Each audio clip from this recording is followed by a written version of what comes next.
long-term academic success. Unfortunately, we've received reports that this has not been the case.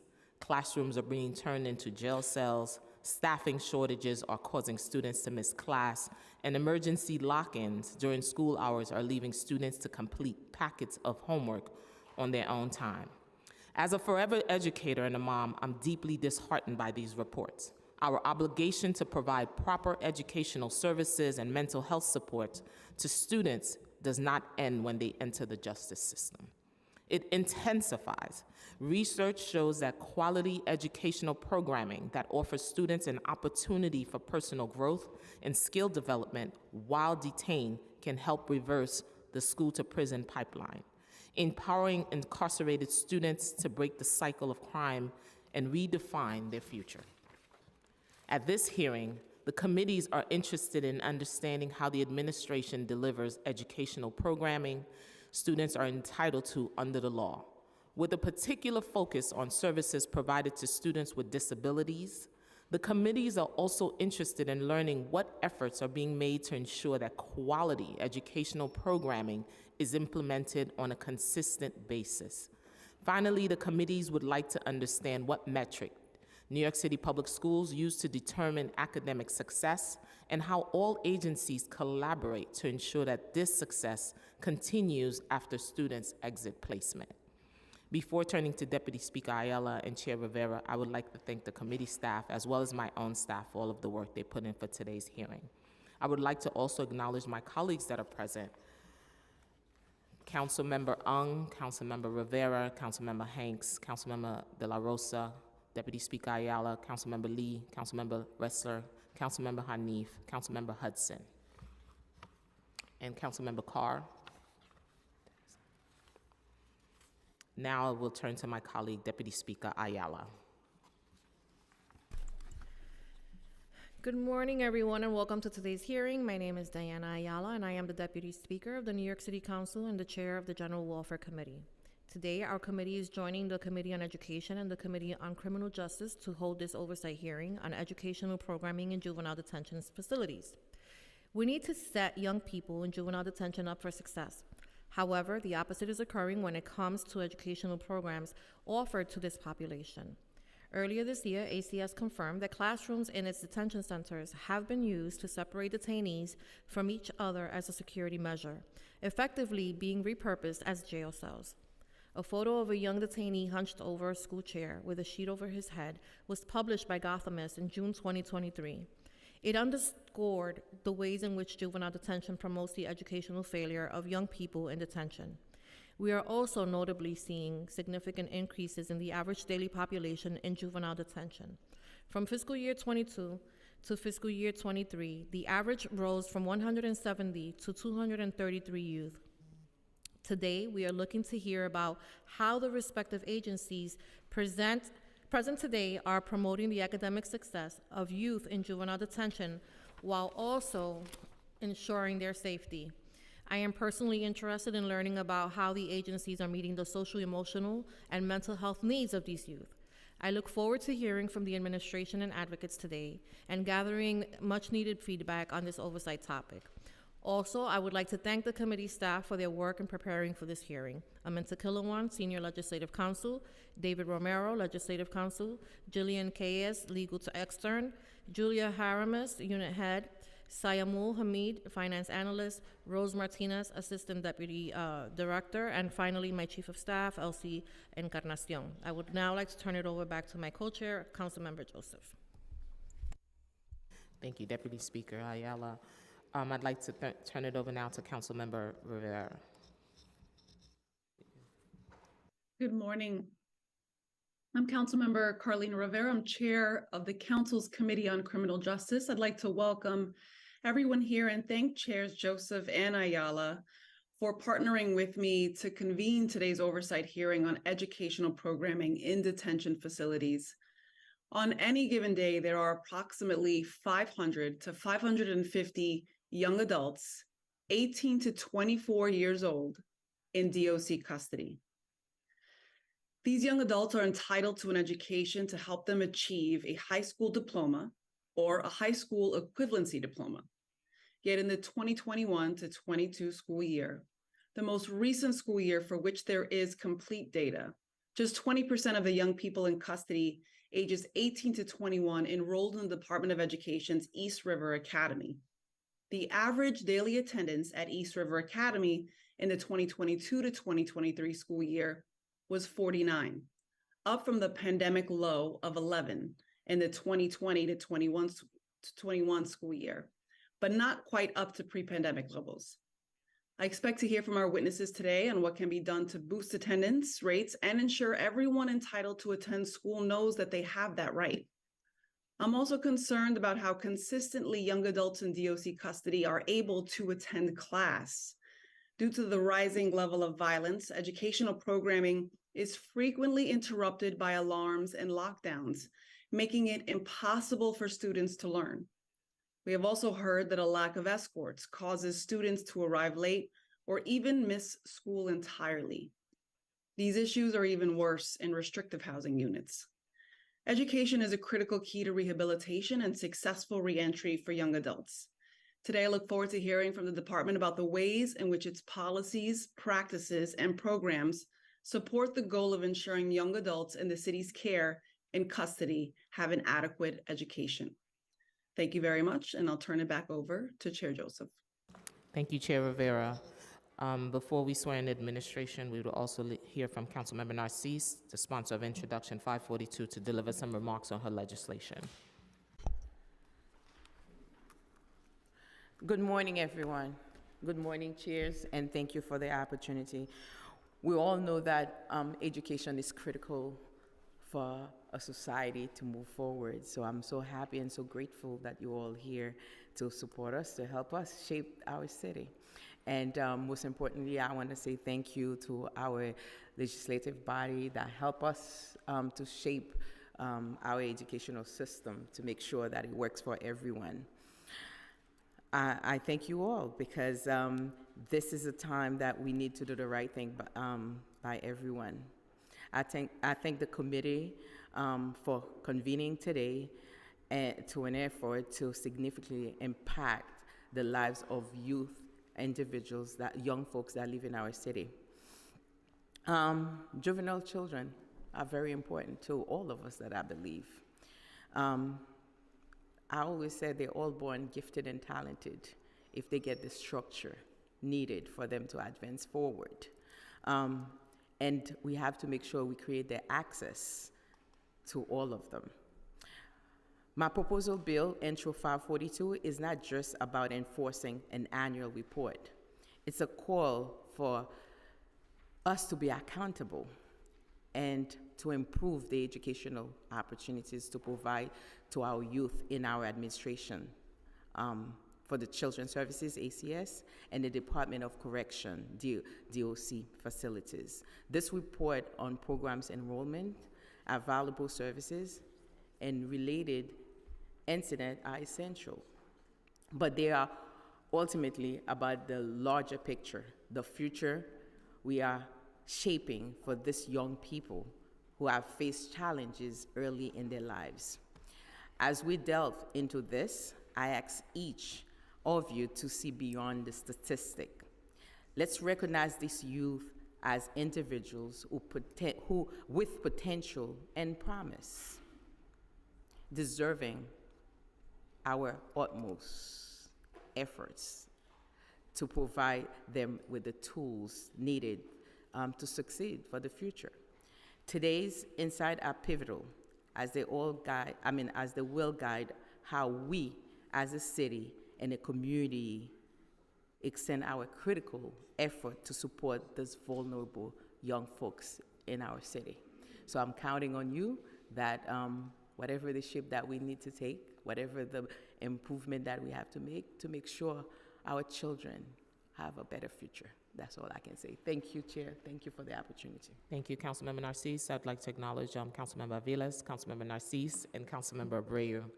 Thank you, Councilmember Narcisse. I would like to remind everyone who wishes to testify today that you must fill out a witness slip, which is located on the desk of the Sergeant at Arms near the front of this room. If you wish to testify on Introduction 542 on the witness slip please indicate whether you're here to testify in favor or in opposition to the legislation. I also want to point out that we will not be voting on any legislation today to allow as many people as possible to testify. Testimony will be limited to 3 minutes per person. I will now turn it over to Committee Counsel Nadia Jean-Francois to administer the oath. Good morning. I will call on each of you individually for a response. Please raise your right hand. Do you affirm to tell the truth, the whole truth, and nothing but the truth before these committees and to respond honestly to council member questions? Glenda Esperance? Tanya Threadgill? Sharif Rashid? Nancy Ginsburg? Francis Torres? Stacy King? Thank you so much. You can begin your testimony, and we'll start with New York City Public Schools.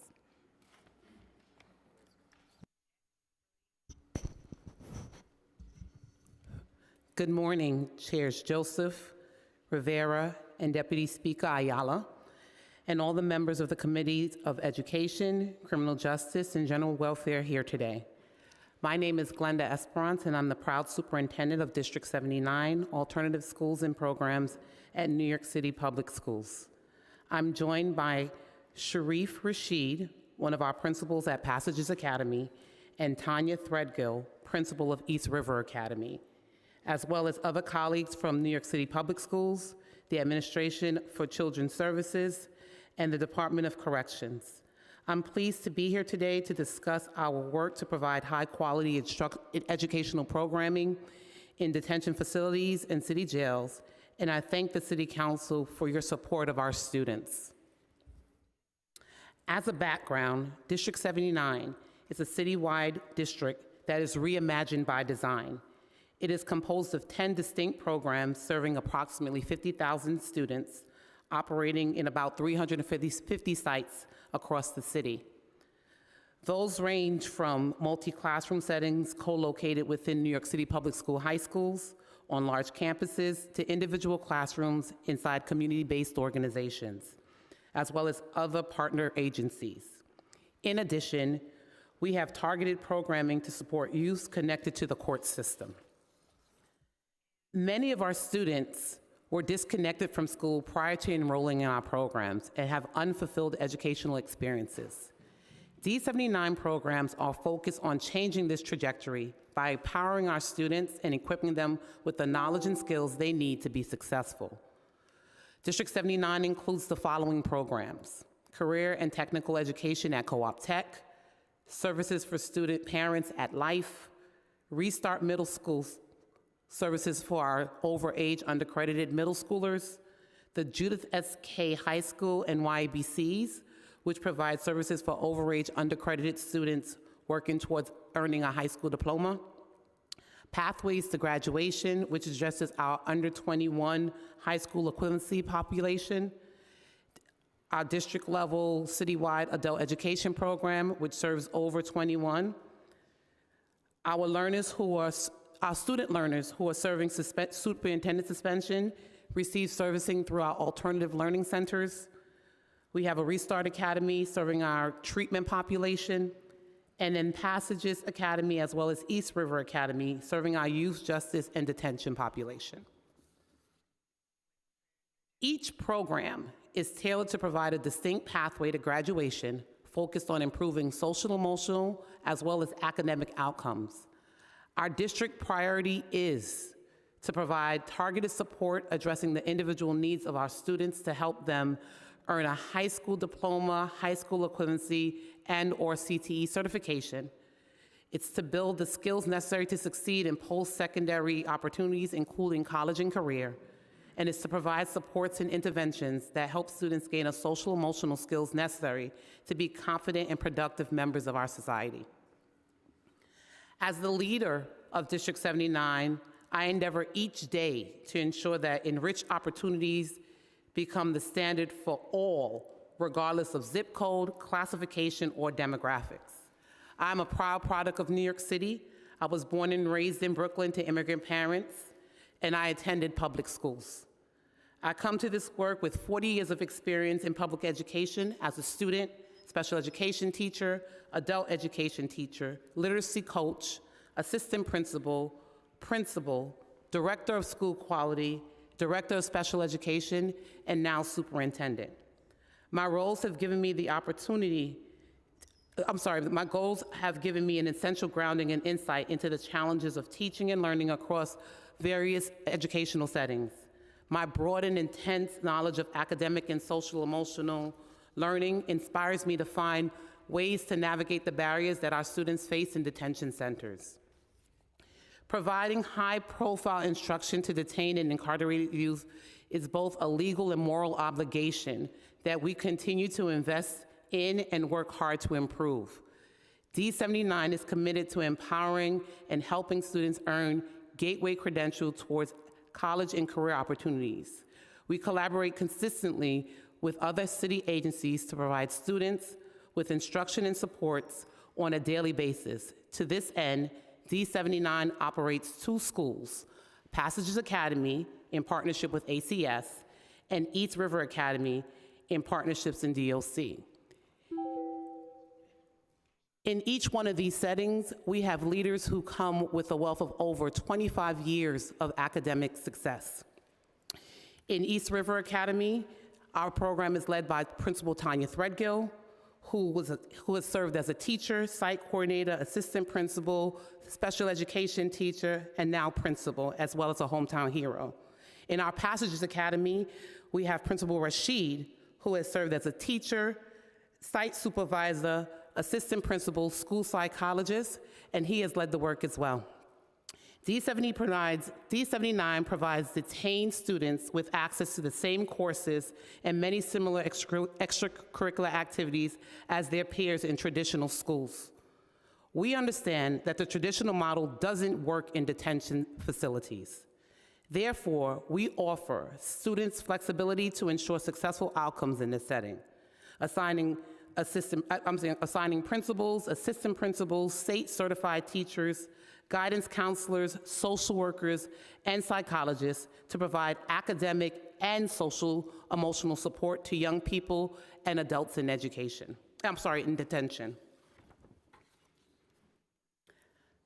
Passages Academy. So Passage Academy provides educational instruction, counseling, and transition services to youth in detention and in close-to-home placement. Each Passages Academy site is designed to meet the needs of the students attending the designated location. In addition, each site collaborates with partner agencies to ensure a safe and meaningful learning environment for students and staff.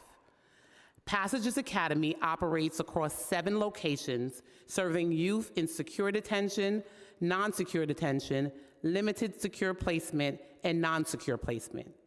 Youth in non-secure settings travel to community-based Passages Academy sites to attend school daily, while youth in secure facilities attend facility-based Passage Academy school programs. All Passage Academy sites provide a full day of classes with licensed subject area and special education teachers, counselors, and school leaders to meet the educational needs of these students. The coursework provided is aligned to state instructional standards, and at the high school level provides college-ready support systems and follows the New York State high school graduation requirements. Teachers are held to the same standards as their colleagues in other districts. Our class sizes are small and personalized as part of our continued efforts towards knowing students well so that we may better meet students' individual academic and social emotional needs. While attendance at Passages Academy is compulsory, detainees attend Passages for a limited time based on their individual experience in the court system. Only a small portion of Passages students have made enough progress to meet graduation requirements upon program admission because fewer than 10% are in 12th grade. In addition, only a small number of our Passages students are enrolled long enough to have the opportunity to earn a high school diploma or to pass the GED test while attending the program.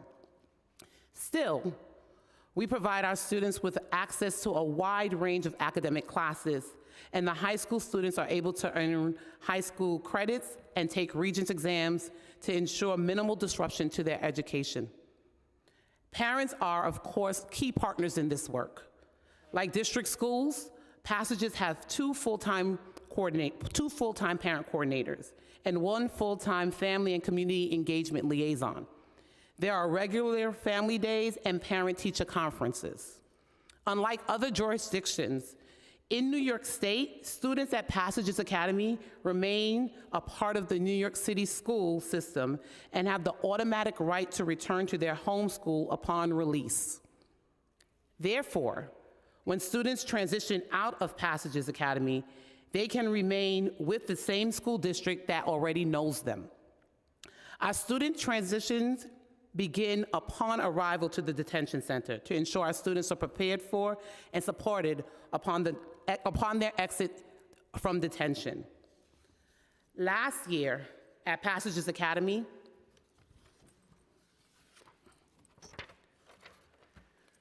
we hired a transition administrator to ensure consistent supervision, overseeing the social workers and guidance counselors whose primary responsibility centered on supporting young people and adults when they are released. I would now like to turn to East River Academy, also known as ERA, which is a program operated by New York City Public Schools in partnership with the Department of Corrections. East River Academy is overseen by one principal.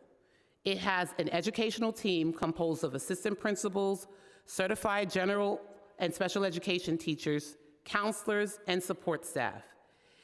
It offers educational services to students between the ages of 18 and 21 who are detained on Rikers Island. Because everyone at Rikers Island is 18 years or older and beyond compulsory school age, educational services are not mandatory and provided only to those between 18 and 21 who opt in. To help improve student outcomes, we partner with the DOC to develop a system to identify the educational needs of each young person upon admission as part of their orientation and to have their educational goals and needs factored into their housing placement. All persons between age 18 to 21 are offered the opportunity to enroll in East River Academy to pursue either a high school or a high school equivalency pathway, depending on their age, accumulated credits, and preference. We also collaborate with the DOC to present incarcerated individuals with individualized opportunities that include math, science, ELA, which is English Language Arts, social studies, enrichment courses, and certification courses. If students come in with an IEP, also known as an individualized education program, they still receive their special education services. Similar to Passages, a small student-to-teacher ratio ensures a more personalized approach. The goal is to give them as many tools as possible so when they transition out of incarceration, they're ready to take care of themselves and grow.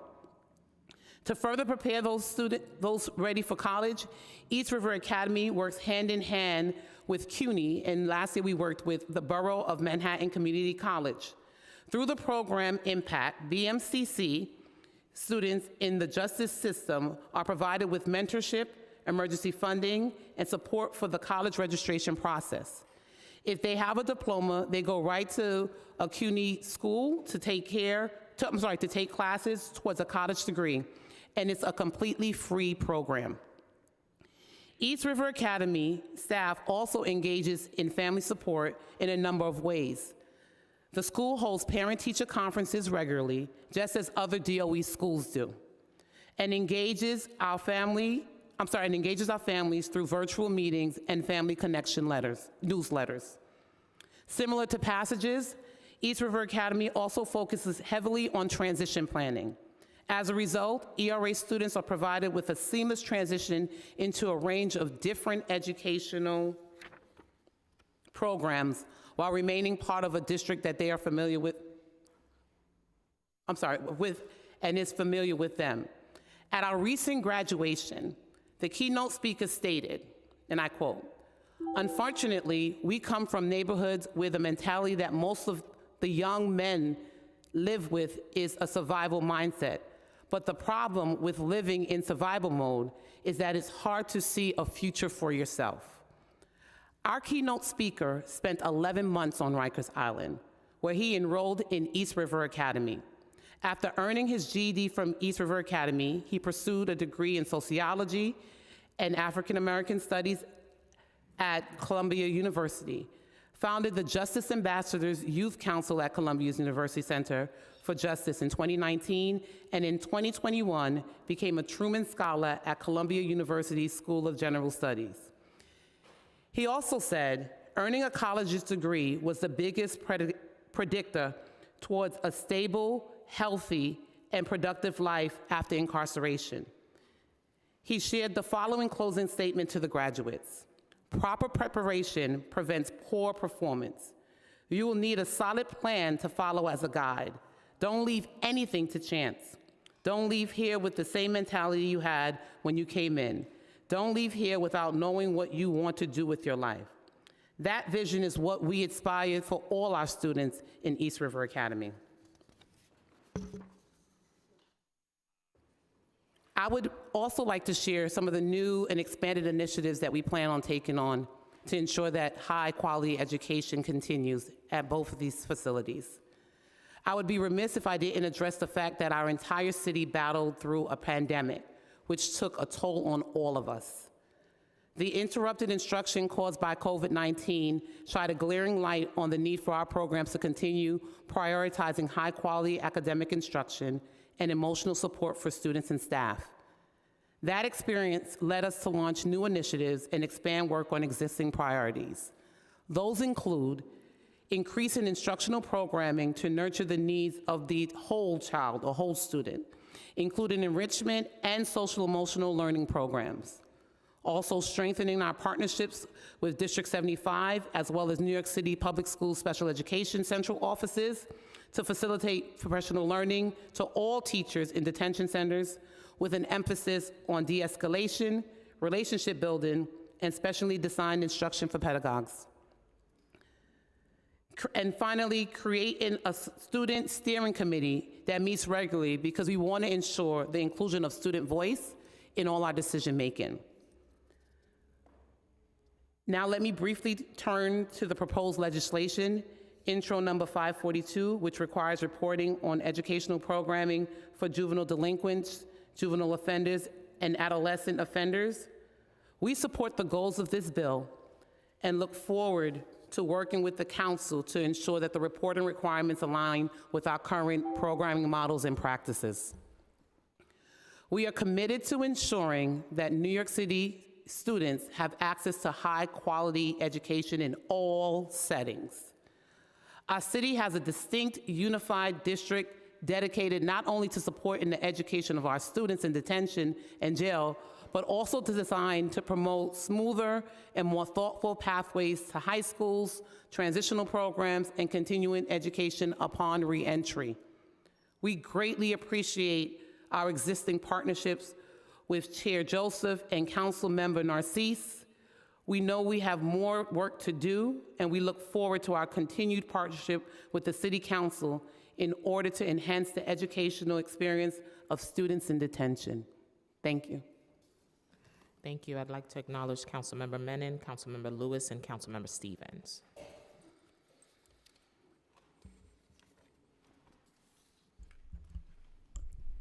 Good morning. My name is Nancy Ginsburg, and I am the Deputy Commissioner for the Division of Youth and Family Justice at the Administration for Children's Services. I would like to thank Deputy Speaker Ayala, Chair Joseph, Chair Rivera, and the members of the General Welfare, Education, and Criminal Justice Committees for holding today's oversight hearing on educational programming in detention facilities. DYFJ oversees and manages the continuum of services from prevention for youth in the community to those young people facing charges in family and Supreme Court.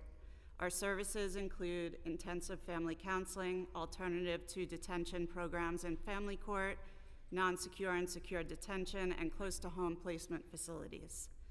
With regard to detention, ACS manages 2 secure detention facilities, Horizon in the Bronx and Crossroads in Brooklyn, and oversees 7 non-secure detention facilities operated by our nonprofit partners. Education is essential for the youth across our continuum. so that they can reach their full potential. I have spent my career focused on education for court-involved youth, and since coming to ACS, I have prioritized strengthening all that ACS can do to enhance and further the education and educational outcomes for youth generally and youth in detention more specifically. I would like to thank my colleagues at New York City Public Schools for all that they do each and every day to teach and support the students in detention and throughout our continuum. As their testimony explained in more detail, Passages Academy provides the education on site in our secure detention facilities and at Bronx Hope and Belmont for youth in non-secure detention. The focus of Passages Academy's teachers and leadership on engaging the young people in school and providing them with the knowledge and skills to succeed in life is critical, and I thank them for all that they do. While New York City Public Schools is responsible for education in detention, ACS is responsible for encouraging and escorting youth to school and enhancing educational services by coordinating college courses, tutoring services, and after-school programming and vocational training for youth in detention. ACS and NYCPS have increased our commitment to collaboration to enhance and improve educational outcomes for young people in custody. I will focus my testimony on updating the council on these aspects of our work. In secure detention, all youth who are compulsory school age are required to go to school. Compulsory school age in New York City is the year you turn 17, measured at July 1st of the year. There are many youth in detention who are older than compulsory age and are not legally required to go to school, but we encourage these young people to attend school, be it high school, GED, or college courses. Youth placed in non-secure detention are also required to go to school. Many young people in detention were disconnected from or behind in school prior to entering detention. A key component of our work is engaging or re-engaging youth in education. We have done this by encouraging an environment that embraces and supports education. As a result of this work, secure detention produced a record number of graduates in the last school year. 34 students achieved their graduation goals, 7 graduated from middle school, 13 students received a high school diploma, and 14 students completed their GED. A critical component of last year's success was due to the ACS's recruitment of staff members who serve as school liaisons in both secure detention facilities to promote the focus on education.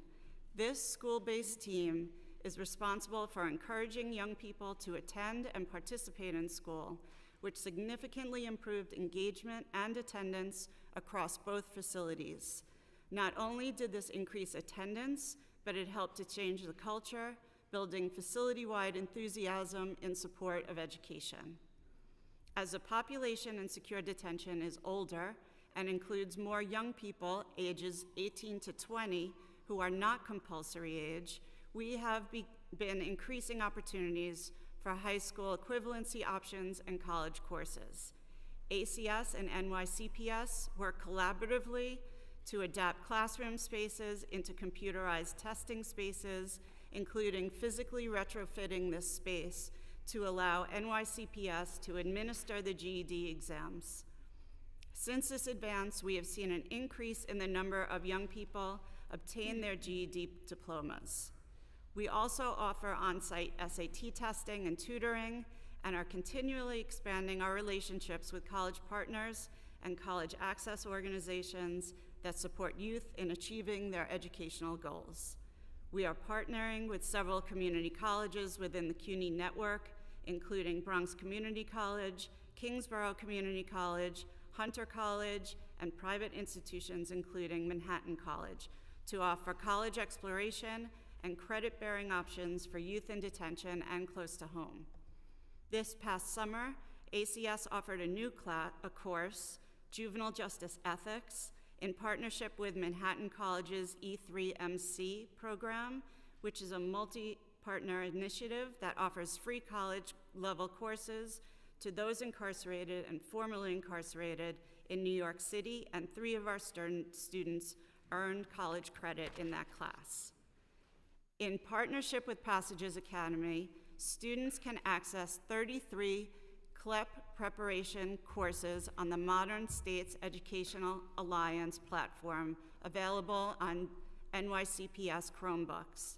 Taught by college professors, these asynchronous courses prepare students to pass the CLEP exam in order to earn college credit.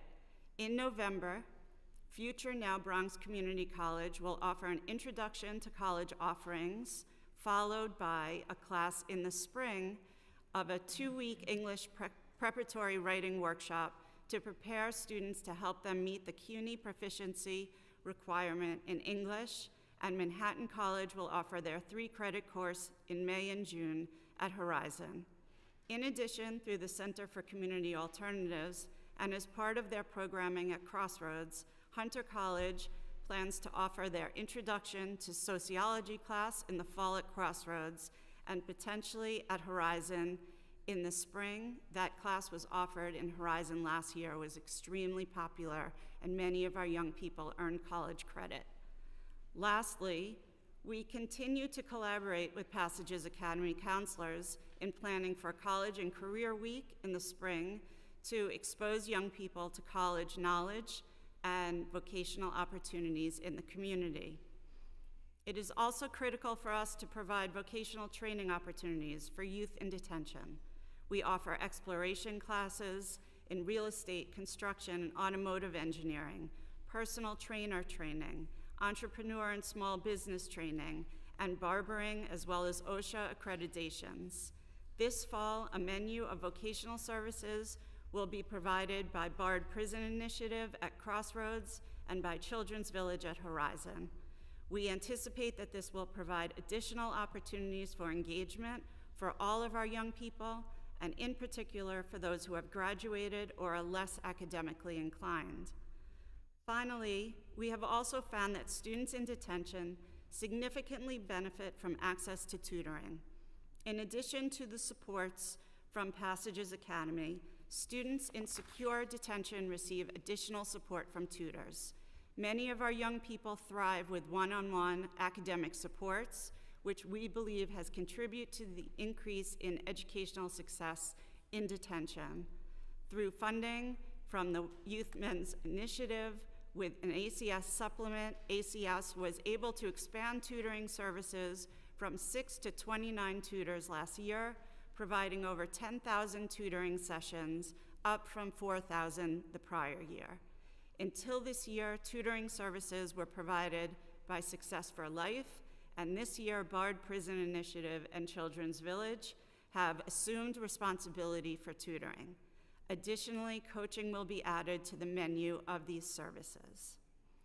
Addressing Intro 542 of 2022, which would require ACS and other agencies to report on educational programming data for juvenile delinquents, juvenile offenders, and adolescent offenders.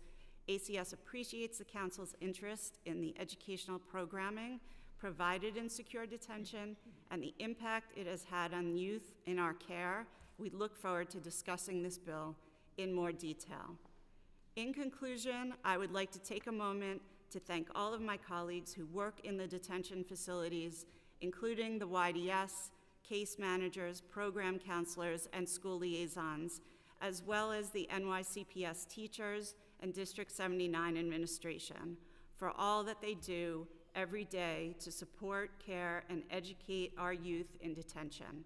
The commitment to their success does not go unnoticed by myself, the young people in care, or their families. And I finally want to once again thank the Council for your interest and commitment in ensuring that young people in detention are able to achieve their fullest potential. Thank you.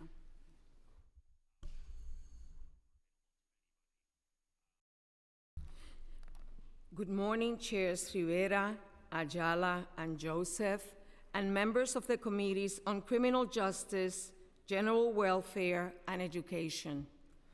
I am Francis Torres, Deputy Commissioner of the Division of Programs and Community Partnerships.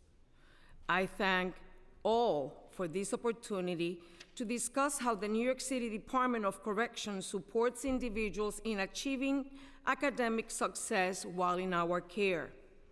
Access to education is proven to reduce recidivism and improve outcomes. We make every effort to encourage those in our care, especially all 18 through 21-year-olds, to participate in the array of educational services available to them because it is their right. I am joined today by Assistant Commissioner Stacy King, whom early this year fully staffed our Educational Services Unit, who support these efforts with 1 program manager and 3 education specialists. Our staff meet with all 18 through 21-year-olds who are admitted to the department's custody to inform them of their right to access educational services provided by the New York City Public Schools.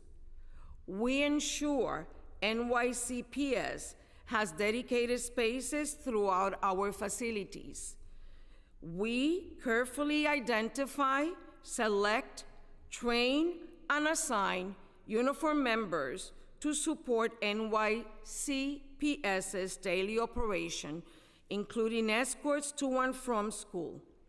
Over the years, our partnership has resulted in the rollout of an annual congregate graduation ceremony, the integration of technology within the school sites at Rikers Island, and a memorandum of understanding to afford career and technical education.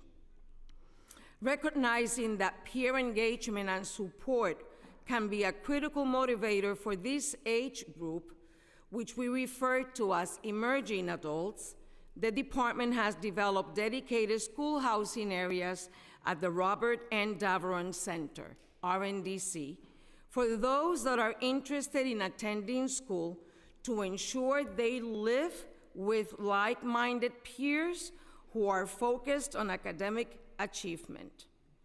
Individuals living in these housing areas are expected to attend school daily and are provided with school uniforms and specialized incentives to create a sense of normalcy and maintain peer-supported motivation for success. In addition to the school housing units at RNDC, we opened an emerging adult program housed at the Rose M. Singer Center to similarly support individuals in that facility who are interested in attending school. This innovative approach, as well as the engagement efforts of our educational services staff, have contributed to increased enrollment and better outcomes for our emerging adults.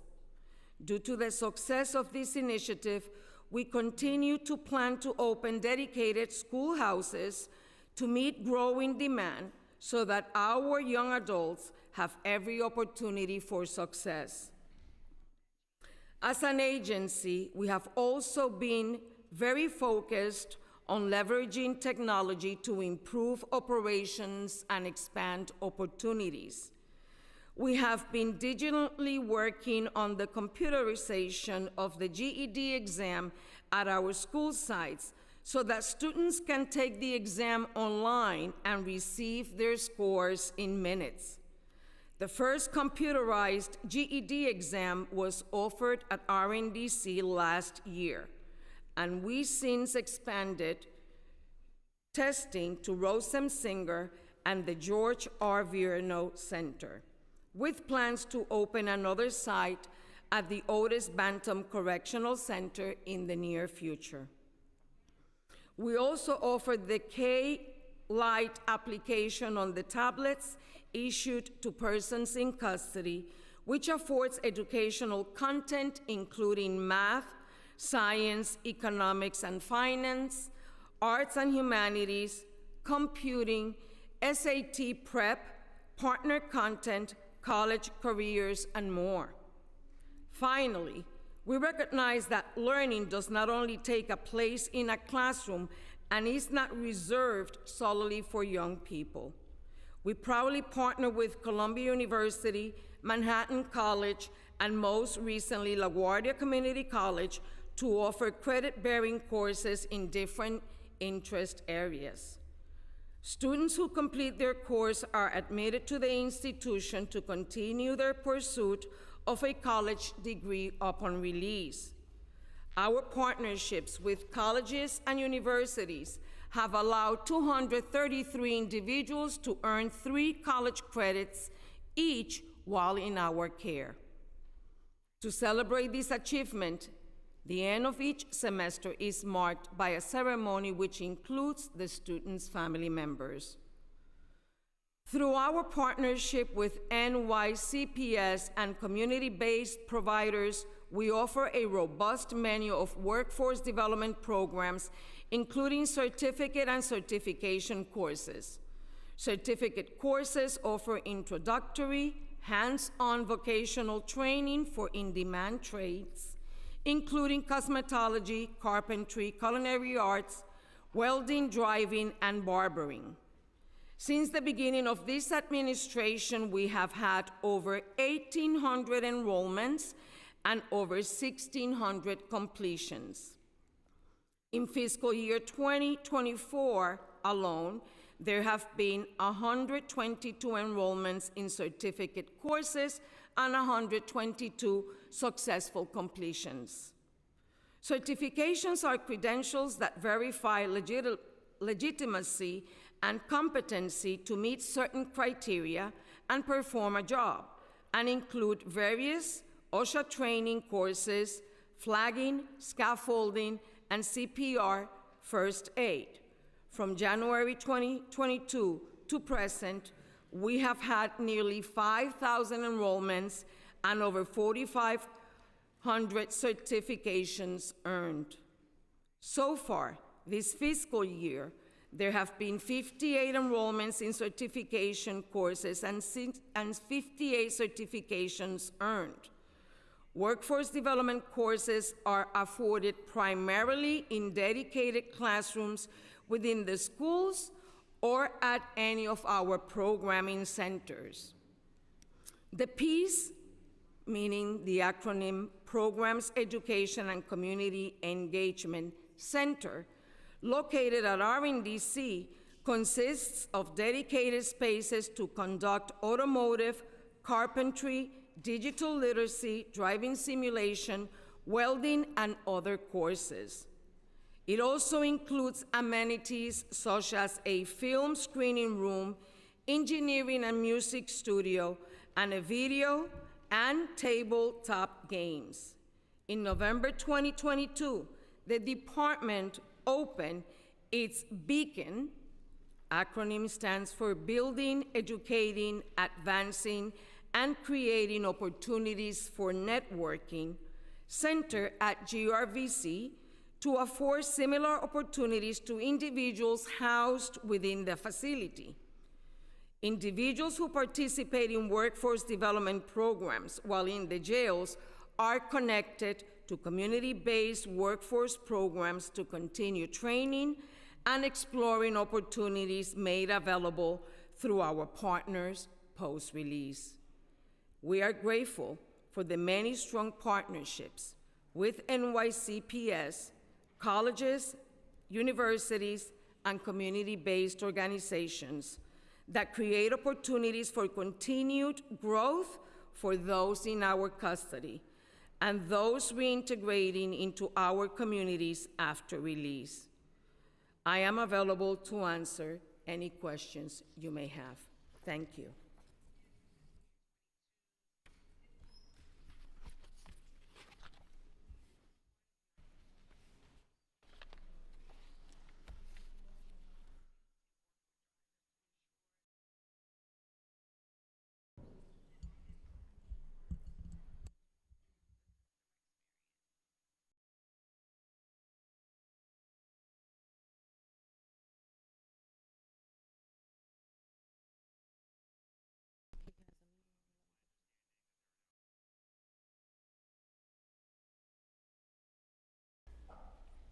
Lincoln?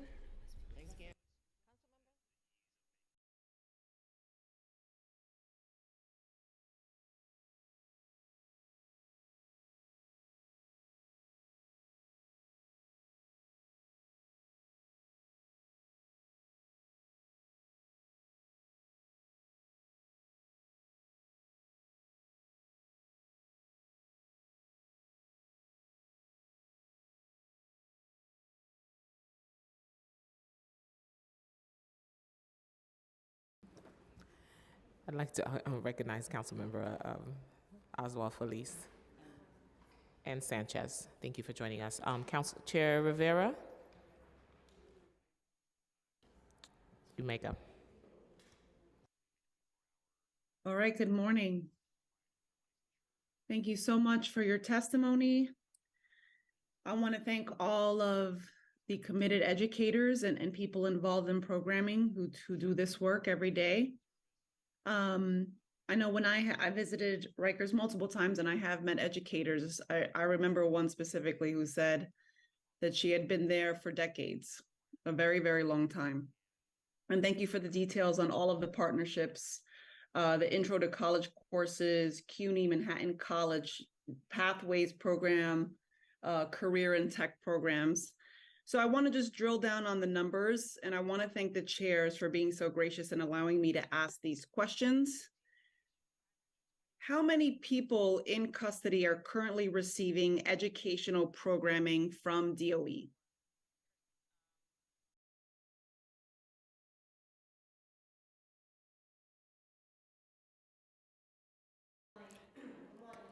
Chair Rivera, can you repeat the question just a little louder? Thank you. Can you repeat it?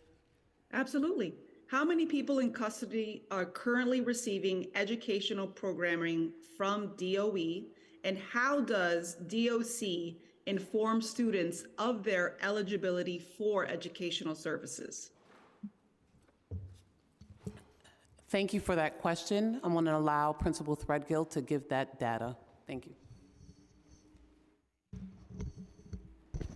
Good morning. Currently, at East River Academy, the active enrollment is 201 students.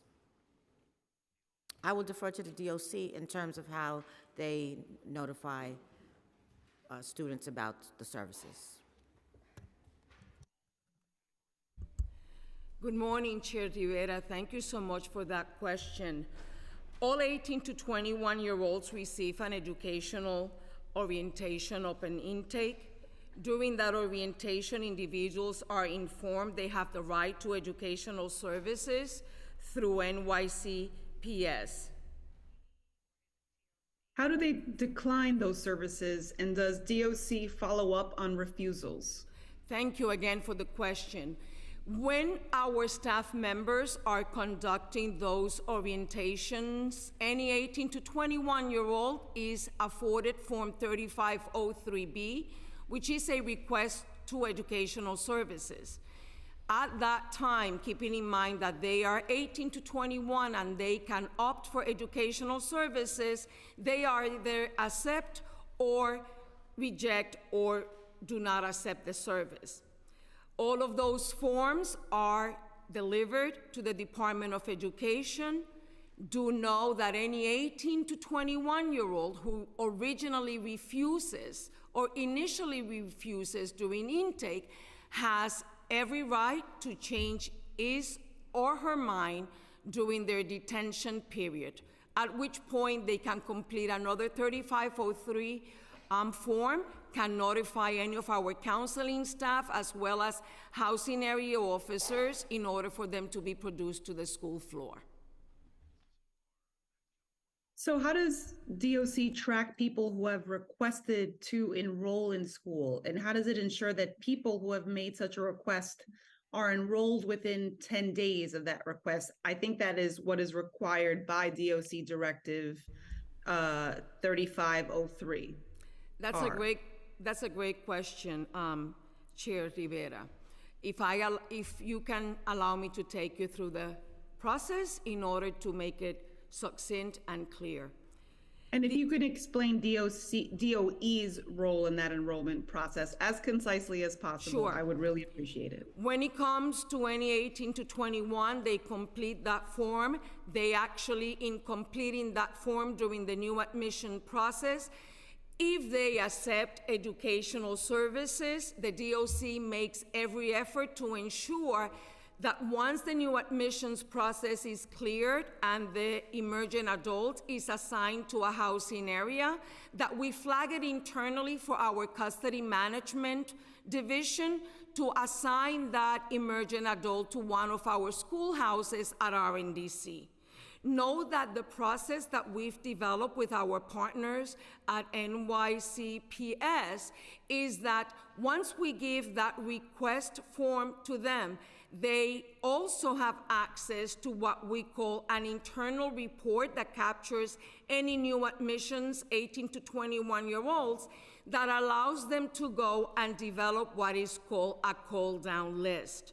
When they issue to us that call-down list, it reflects, based on housing areas, the kids that we're supposed to produce to school on a daily basis. Thank you. So we have heard that DOC is using program houses.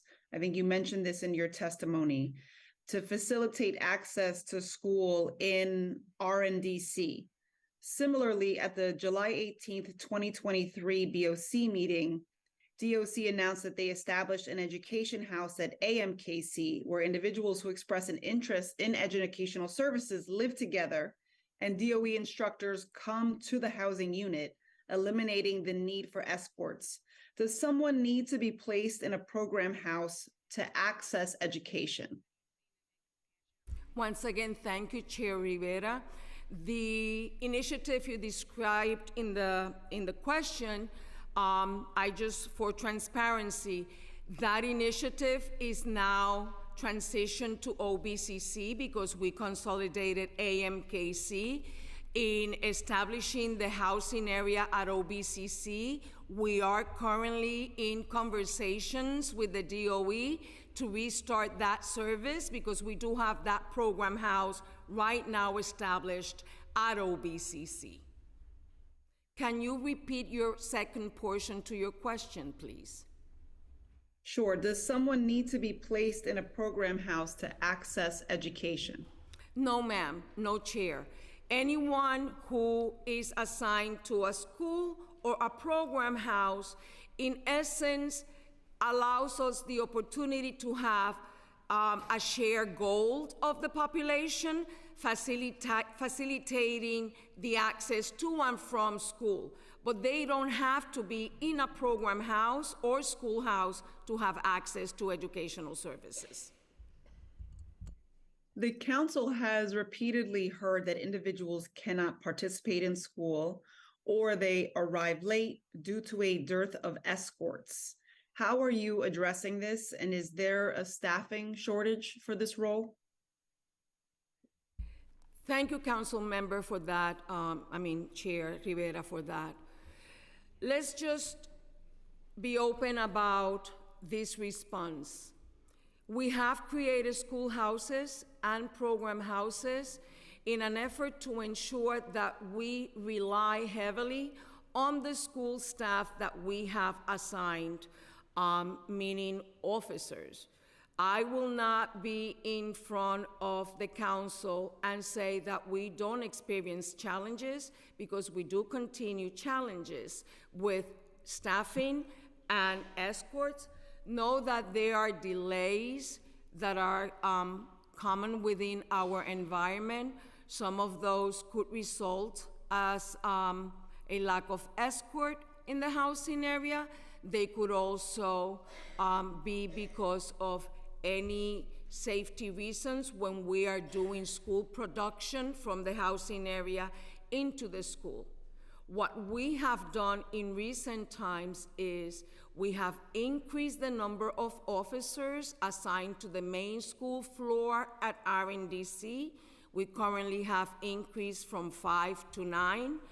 In doing a revision of classroom space within the main school at RNDC, and anticipating opening additional classroom space at RNDC on the main school floor, we are anticipating adding 2 more officers to the team that does school production on a daily basis. So there are challenges, I believe is what you're saying. And you mentioned RNDC a couple times. I want to ask specifically about this facility. Last year, the Board of Correction issued a report on lockdowns that found that emergency lock-ins were disproportionately concentrated in 2 facilities, and one of them was RNDC. According to the report in September of last year, right at the beginning of the school year, RNDC was locked down 64 times, and most of the reported lock-ins that month occurred between 7 a.m. and 3, the period in which educational services are provided. So what does the department attribute this increase in emergency lock-ins at the beginning of last year? Just, you know, the BOC report notes that in September, when this spike occurred, the RNDC had seen decreases in fights, use of force and slashing.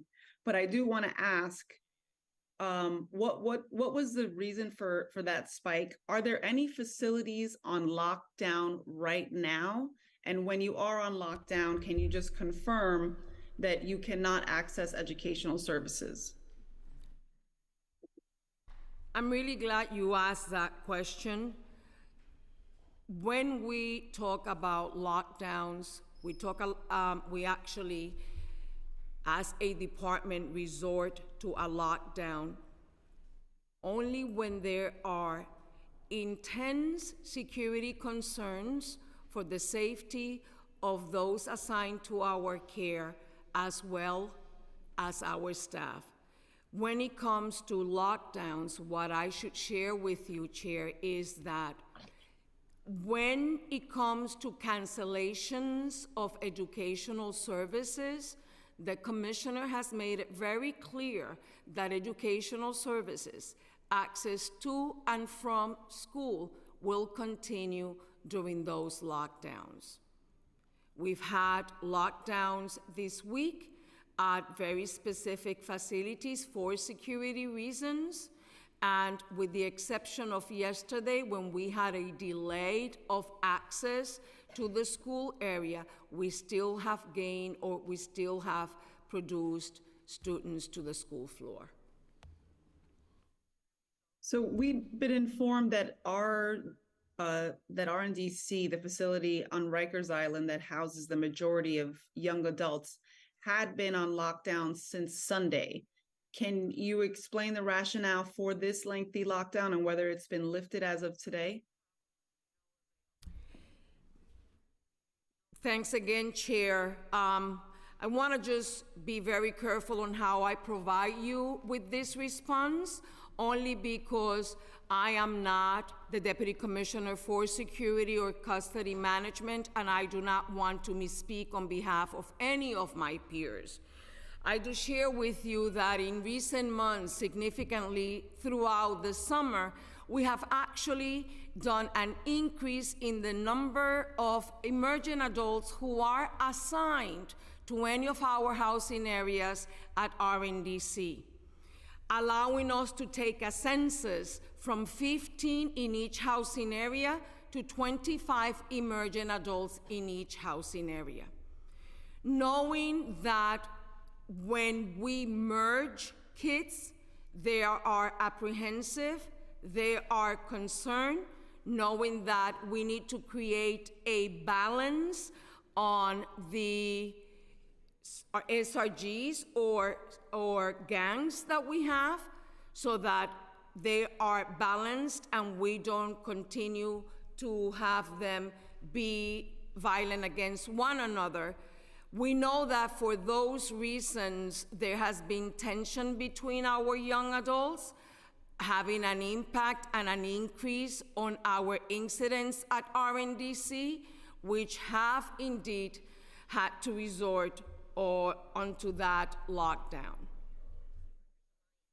From what we know, for example, GRVC, RNDC, there are 2 facilities where the department has blended security risk groups or opposing gangs in the housing areas pursuant to its Nunez action plan. Are there ever instances where DOC refuses to allow an individual to attend school based on an individual security determination? No, ma'am, not when it comes to that. We actually blend the housing areas, as you have recapped. When it comes to access to educational services, through one of our directives, in partnership with the Department of Education, we actually restrict or deny services or access to school for a temporary period of time. When it comes to any emerging adult who has been engaged in a violent act against a peer or staff, we actually take the necessary measures to transfer that person to a different location to ensure the safety of the rest of the jail or command.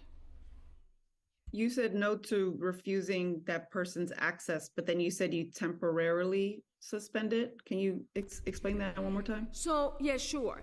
So under Directive 3503, in consultation with the Department of Education, we are able to do a restriction or denial of access to school to any emergent adult who has committed either violent behavior in the housing area that poses a security concern as he or she travels through the command, or has had a negative or violent interaction while at school. Okay. So thank you for that. I know that the chairs are waiting to ask questions, and I just want to thank you for answering the questions. I know there will be many more from my colleagues. And I just want to note that, you know, earlier in testimony, it was mentioned about that keynote speaker and some of the comments they had made about survival mode, that doesn't allow you to envision the future. And this person is now a Truman Scholar, which is really a very inspiring story. And I'm thankful that you brought it to our attention. And we've been told that for students that are actually able to attend school on Rikers Island, many find it an enriching and rewarding experience.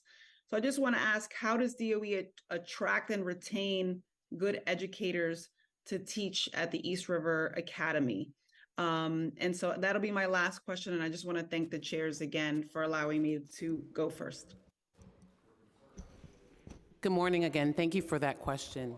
So with regards to attracting high quality talent at East River Academy, it's as rigorous as if it was for any district in the city. We definitely make sure that all our the staff that comes in are licensed and credentialed to those content areas, as well as the one thing that we are really proud of is our retention rate is very high. The average stay for our teachers who are part of East River Academy are 15 years. And so we don't have a retention issue. And then what we also do on a continuous basis is provide professional development to build their capacity. And professional development dealing with ensuring that they have the skills and the capacity to teach a wide range of students, no matter what level they come in at, because as we do know, the students that we receive were probably once disengaged, and we want to make sure that students who are coming to us maybe at age 15, 16, or 17 as non-readers, that they have successful outcomes. So we empower them and we provide professional development with regards to differentiated instruction, as well as TCIS, which deals with trauma-informed instruction, so that we are always in the space of de-escalating situations and that we create a nurturing environment. And that is the protocol for all the staff that we hire. Thank you. Thanks again for your testimony and for being here, for your commitment to education.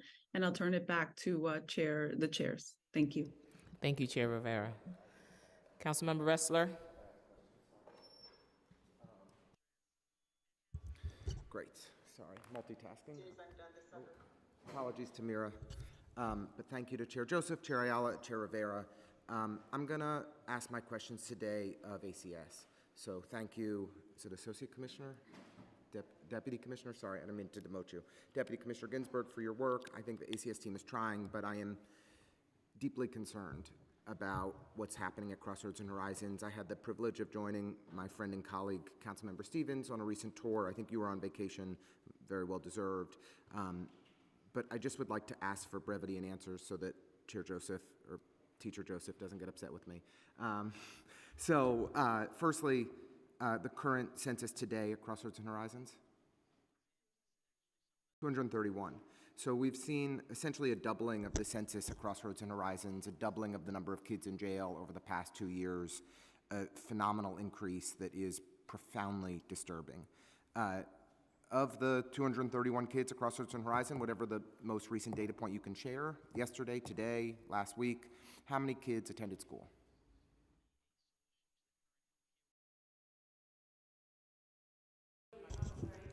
I'm sorry, New York City Public Schools takes attendance, so. Okay, just the numbers, please. Yes, at Crossroads and Horizon, we have 235 students. So we had 80% attendance rate at those both schools. When? I'm sorry. I just, a date, point in time, date, attendance. So our attendance rate for the 2022-2023 school year was an 80% attendance rate, is what he was sharing. Well, we've been getting significant reports from providers and advocates that young people, that we don't have enough staff on site to split up groups. When 1 or 2 kids is refusing to attend, then entire groups are staying in their dormitories for the entire day. It's profoundly concerning. I'm also concerned about the non-compulsory population, and we've seen a significant growth in this population as I understand it. How many youth are currently classified as non-compulsory?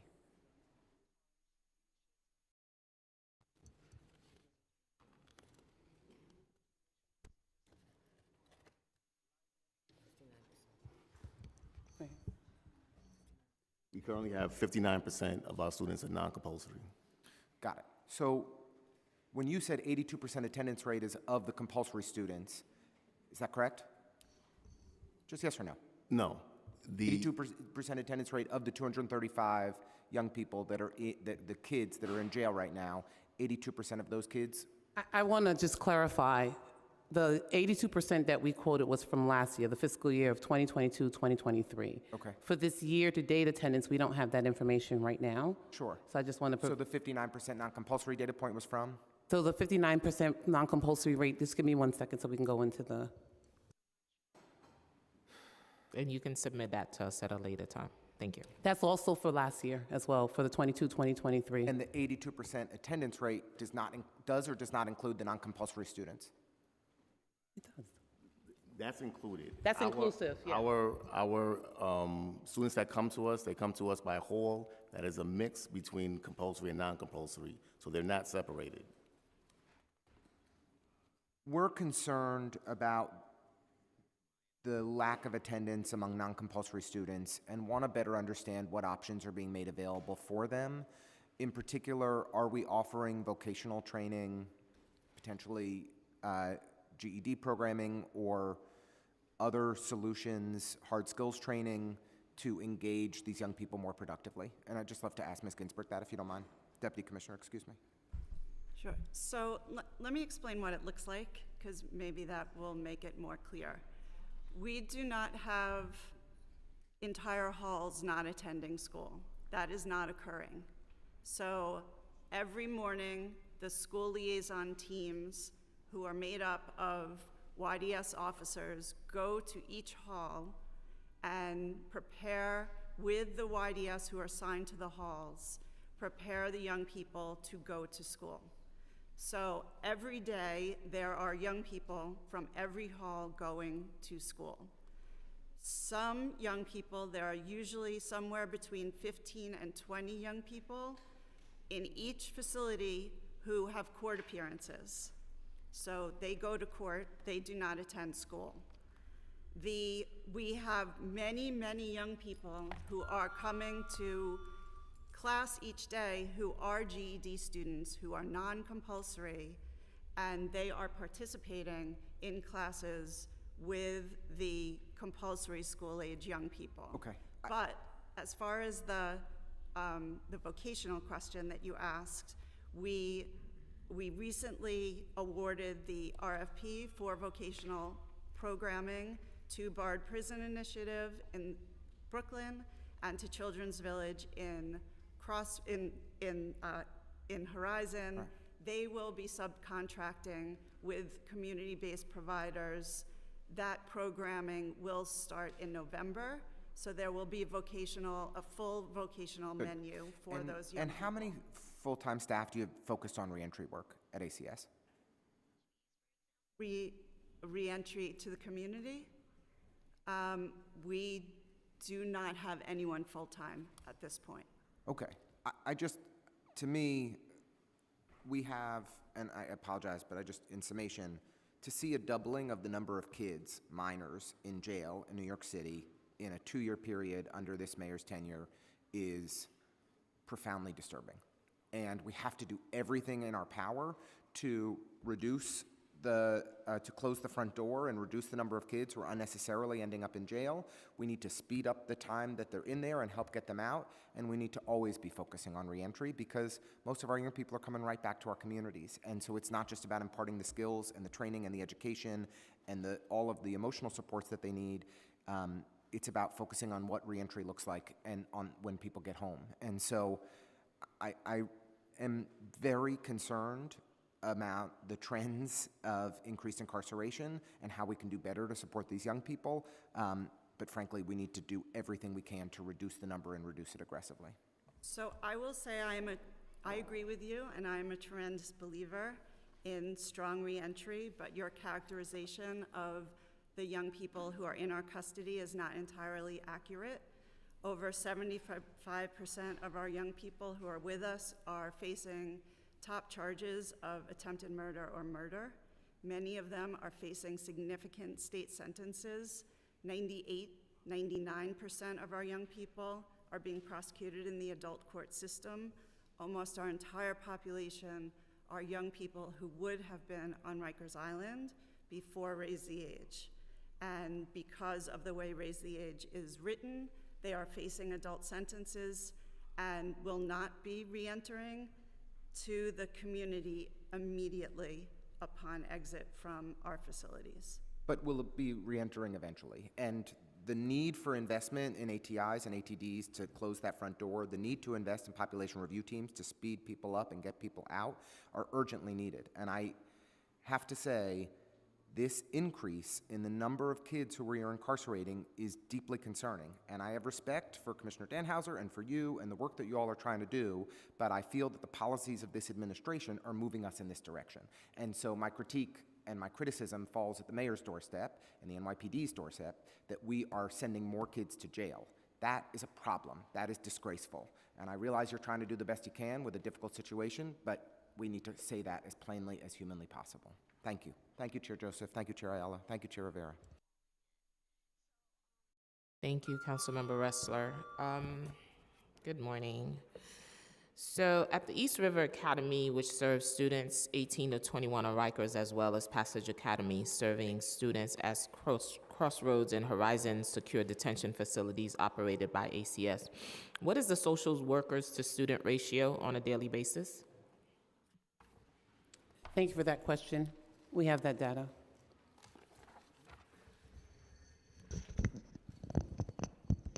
Thank you for that question. Currently, there are 4 social workers employed at East River Academy. In addition to that, we have 3 guidance counselors. What percentage are showing up every day? Percentage of students, No, staff. staff. I don't have that information in terms of percentage of staff showing up to work, but the attendance has been good this school year. And I'll follow up with that question for you to send me the answers. How many unfulfilled positions are there? I'm just gonna, do you mind if I just pause, because that was the information for East River Academy? Do you want the number of social workers for passages as well? Yes. Okay. Yeah, yes, thank you for that question. We have 7 social workers and 2 guidance counselors for Crossroads and Horizon. And how many guidance counselors do you have? 2 guidance counselors, 1 at Crossroads and 1 at Horizon. And have they been showing up to service the children Yes, consistently. consistently? Yes. Okay. How many unfulfilled positions are there? At this time, we are at I want to say we have a couple, and this is just in combination with East River Academy And as Passage. well as Passages. We have a couple of vacancies due to retirement. Like I said, many of our teachers have been here for a long time, but they're minimal, not anything that's extreme to any other district or school across the city. Do you have a number for that? I can see if we have a number on hand.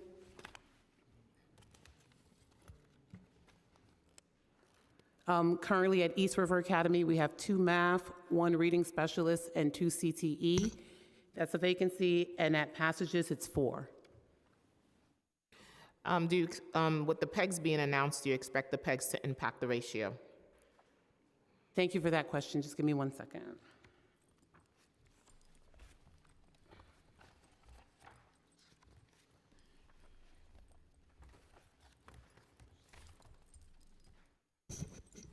So I just want to say we're pretty much in the beginning process of identifying potential savings with OMB and City Hall, so no decisions have been made at this time. And I want to just reiterate, as mentioned, and you'll hear it time and time again, our goal is to minimize the impact on any services possible. Okay. Okay. What is the student to teacher to student ratio? So what I'll do is I'll have each principal respectively give their program. Yeah, okay? for Passage and East Academy. Okay, so this is for Passages. Well, I'll start off with East River Academy. Thank you for that question. Currently, there are 26 teachers on staff at East River Academy.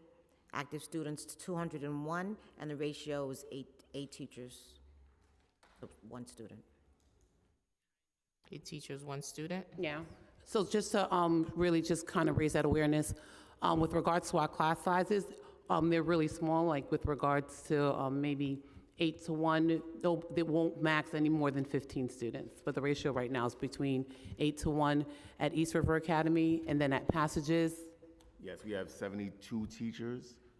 Ratio is 1 to 10. 1 to 10. Do you have any unfulfilled positions over at East River and Passages in terms of teachers? So with, in terms of unfulfilled positions with regards to East River Academy, it's 2 math teachers, 1 reading specialist, and 2 CTE. And then with regards to Passages, it's 1 English, 2 history teachers, and 1 art teacher.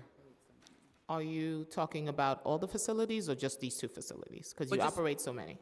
So we're talking about, when we look at vacancies, we look at it overall as each program, because we can move teachers around to different facilities within the program that falls underneath based on need. Okay. So that's just overall. That's Okay. what the vacancies are. Okay. What is the total enrollment? I know you said it, but can you say it again for me? Okay, so the total enrollment for Passages, Yes, so all court-involved youth are enrolled into Passages Academy. So throughout all, we have a total enrollment of 730, but specific to our detention sites, it's 235. Okay, based on, can you identify gender, ethnicity, race, disability status, or ENL status? okay, so do you want us to just give you all the information for Passages and then give you the same information for East River Academy? Correct. Is that easier? That's Okay. fine. So the demographics are as follows. Yes, demographics for Passages Academy as a whole is 8% female, 92% male, 65% African American, 29% Latino, 3% white. Special education classified is 58%. English language learners is 6%. And with East River Academy, This is all of Passages or the secured sites as well? This is all of Passages. All.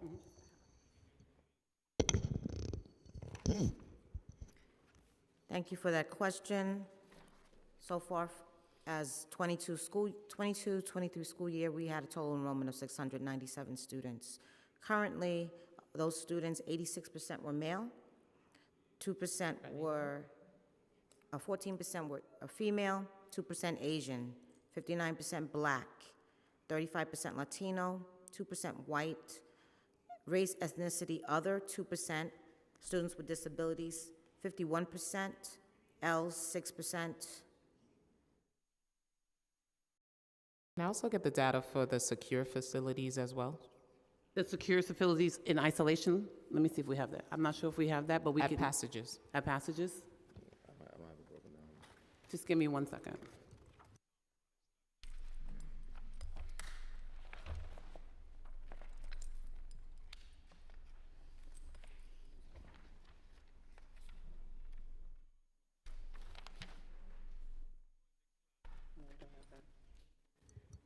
So we can give active enrollment, but we can't go as granular as with the demographics. So if you want active enrollment at the Passages site, the secured setting, with regards to Crossroads, as of today, as of 10/2/2023, we had 119 students that were actively enrolled, and in Horizon Secure was 116. With regards to East River Academy, active enrollment as of 10/2/2023 was 201. But just please keep in mind that our daily attendance might change because we have students, because our population is transient. We have some students that are there for maybe an hour, 2 days, 3 days. Our average time spent is 45 days. That was my next question. I'm going to pass it on over to Councilmember Stevens.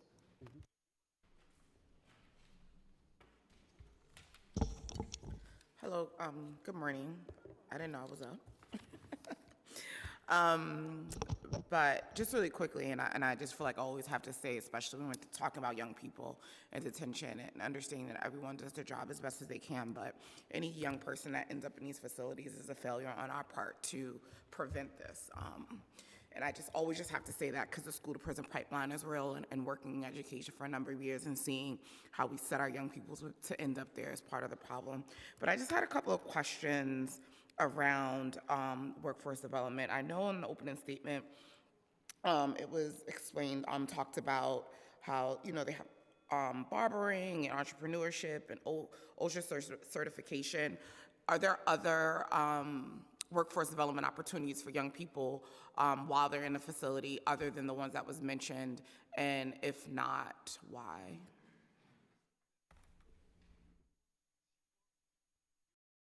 Hold on, I have to answer that once. Good morning. Good morning. I believe you're posing that question to me because I did have that list in my testimony. Do know that when it comes to the courses, meaning certificates and certifications that we offer at Rikers Island, those are criminal justice involved, the Department of Labor courses, meaning once they are released and reintegrated into the community, they have stronger and better opportunities. No, I understand that, but I'm asking, are those the only things that are offered? Because even when I went to Horizon, like my colleague mentioned earlier, those were the same ones that was talked about. We saw students, they had like a cafe set up, which was great, and they were learning the different ins and outs of that. And barbering, I know they said they had some music things like that. But my question is around what else is offered, because I often find that we'll have like these little niches around what is being offered to our young people, and we're not really preparing them for the workforce.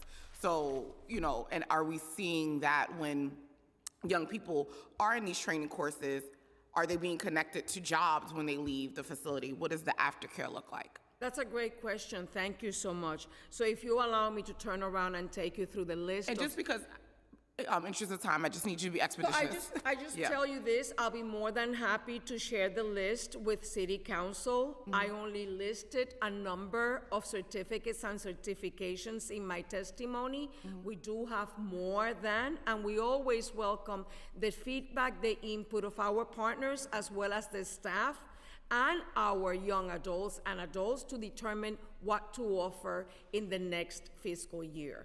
But we do offer more than what I named or listed in my testimony. And how often are folks connected to jobs after they leave?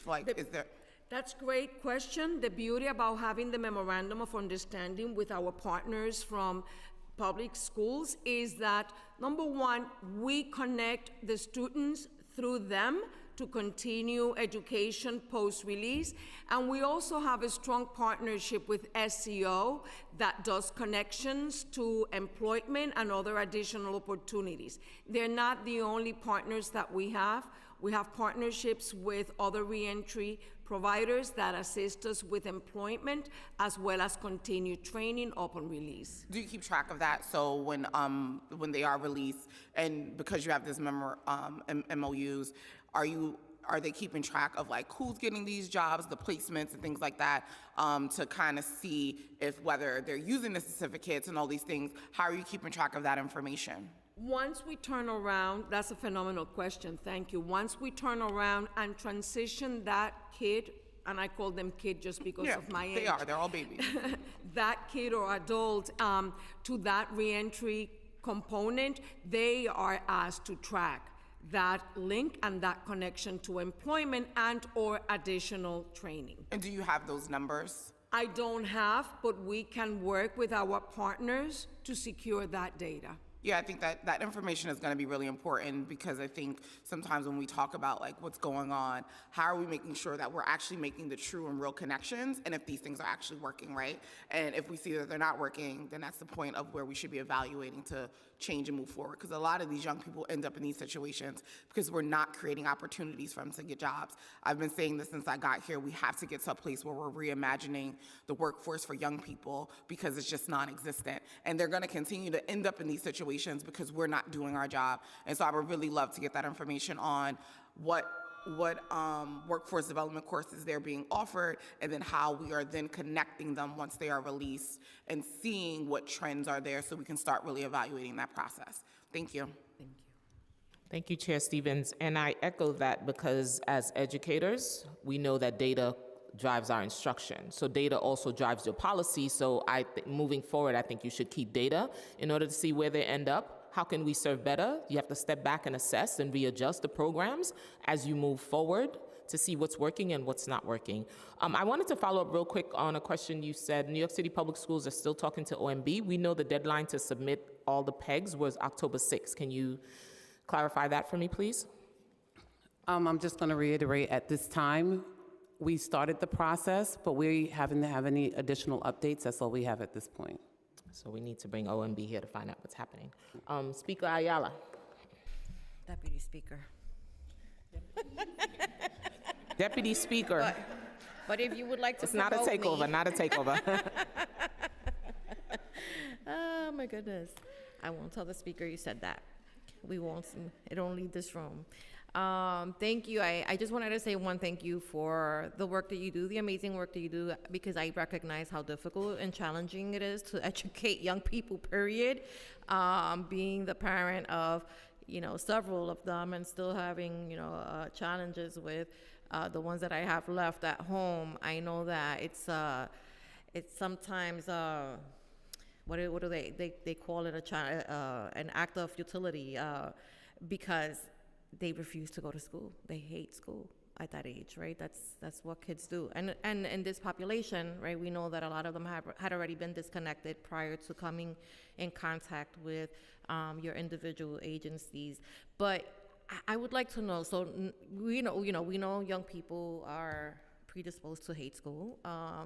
I'm not gonna assume that I know what's happening, in the facility in terms of like how many of them are super excited in the morning or not, but would rather ask the question around, what are you doing differently to try to get them enthusiastic about going to school while they're in detention? Like, what are we doing differently than that we would be doing in a regular high school in these facilities?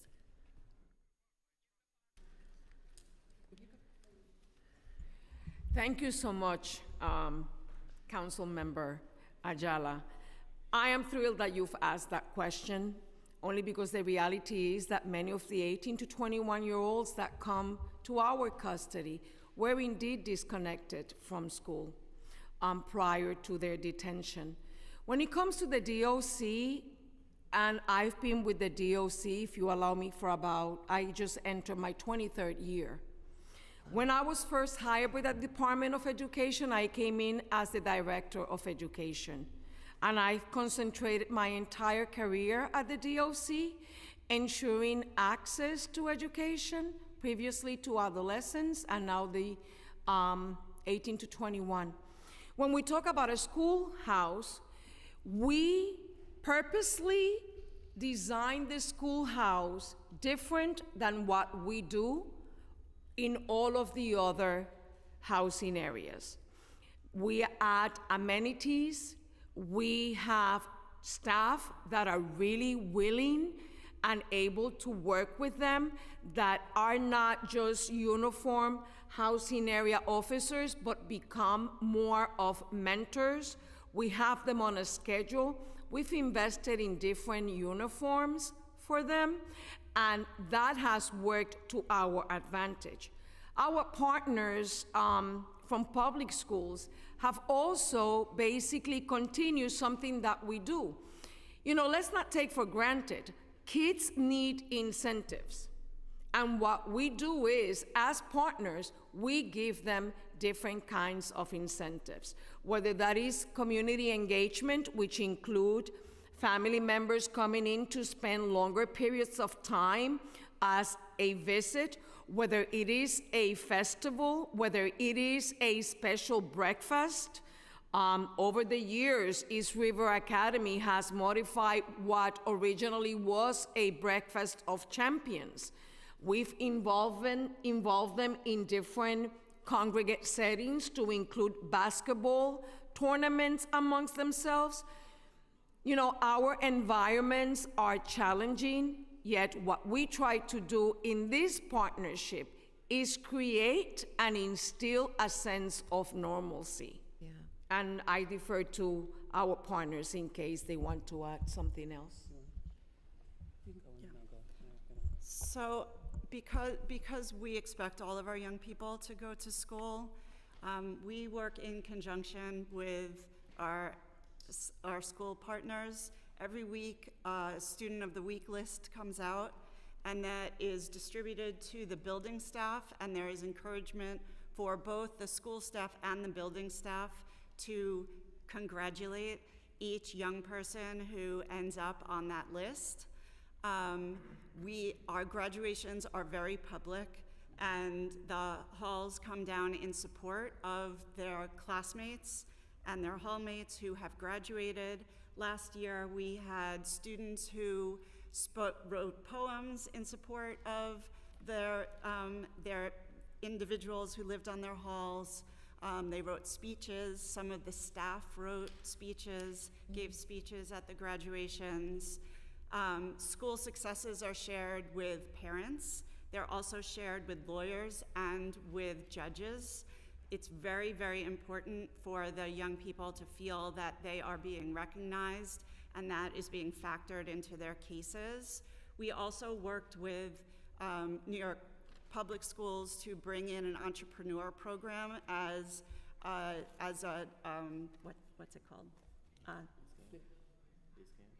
BizCamp, yes. And that was a class that was given in each secure facility. Our kids are very interested in building entrepreneur skills, and they did this over a period of time and gave a presentation as to their small business ideas. It was very exciting for the young people, and that information was also shared with their parents and their lawyers and the judges. We have a behavioral system that we use for our young people. That's how we provide incentives and also accountability for our young people who are struggling. The more they participate in school, the more eligible they become for incentives. And the school liaison teams, who are our uniform staff, spend a lot of energy kind of spreading the word about the young people who are participating with the staff so that they can encourage them on the halls. And we have seen over time that the young people who are on the halls are encouraging their fellow students who maybe are more reluctant to participate in school to come to school so that it can look good for the hall. And so we have also provided incentives for the halls who as a whole have done really well in school attendance and engagement. And then what we also do, in addition to what my partner in agency said with regard to the ongoing collaboration, we make sure that when the students arrive to our spaces, that they're also well cared for and they're provided with instruction that's customized to address their needs. Because it's one thing to make sure that our students, when they arrive to us, that, okay, yes, you might be 2 or 3 grades behind, but we're here to help you and make sure that we customize instruction. So that goes into ensuring that on a weekly basis, sometimes we strive for a weekly basis, but definitely on a consistent basis, that guidance counselors, social workers, as well as teachers are having roundtable conversations where we're assessing where the students are on an individual basis and what they need to move forward. As we stress, and you'll hear time and time again, transition begins on day 1. And so we create plans for them and they're active participants on where we're going and what we need to do. And just to echo with what was already stated, graduation is such a wonderful event. At both graduation ceremonies that I attended, not only did the student walk on stage to receive that diploma, but also officers and different ACS members walked along as well, because the students, it really is a community, that it's a team effort to make sure. Yeah. No, that's great. I mean, because I think that when we look at education, right, we all learn differently, and what works for one doesn't always work for other, which is why we have transfer schools, why we have, trade schools, because we want to have options that better meet the needs of our students, right? And not everybody wants to go to college, but everyone should be equipped with employable skills, right? Which is what Councilmember Stevens was alluding to, and it's something that's really important to us and really redefining the way that looks in not only your individual agencies, but also like with our community-based partners, right? When we're engaging with young people, how are we retaining, that youthful energy and transforming that into something spectacular? When you mentioned entrepreneurship, our young people are very talented, right? Really incorporating the concept of creating small businesses and working with them, it's a different way, right, of learning, but it's still a level of education that kind of helps meet them where they are. And so obviously we want to make sure that that those models are being incorporated into the whatever curriculum because of the age group, right? These are older young adults, and they learn differently. In regards to the, so do the young people have an opportunity to provide feedback? Is there an opportunity for them to engage and say, hey, I think that this is a more successful model, or I really appreciate that, but we could really do less, with this.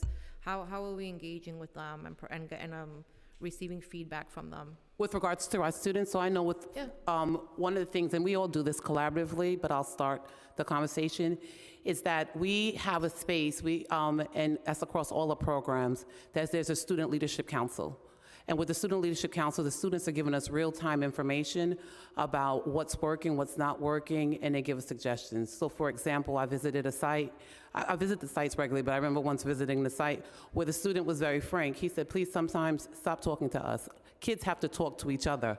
And so that's why when Nancy spoke about the importance of having other students encourage them, he said, please, he said, you know what?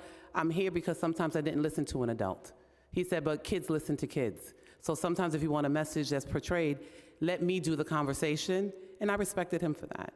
And then we'll also get the, every now request, can I have a basketball hoop here and there? But I'm very proud of the conversations that we have with our students that are on the Student Leadership Council, because they really give us concrete feedback on how we can incorporate more interactive activities in lessons, do demonstrations and so forth. I appreciate that.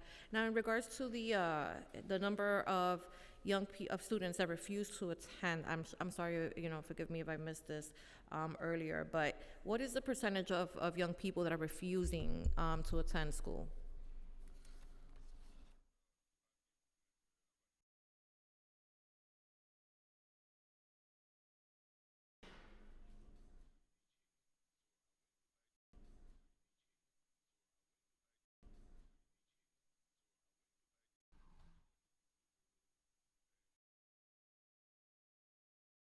Can you repeat that question again? Because What is the percentage of young people that are required to be in school who are refusing to participate?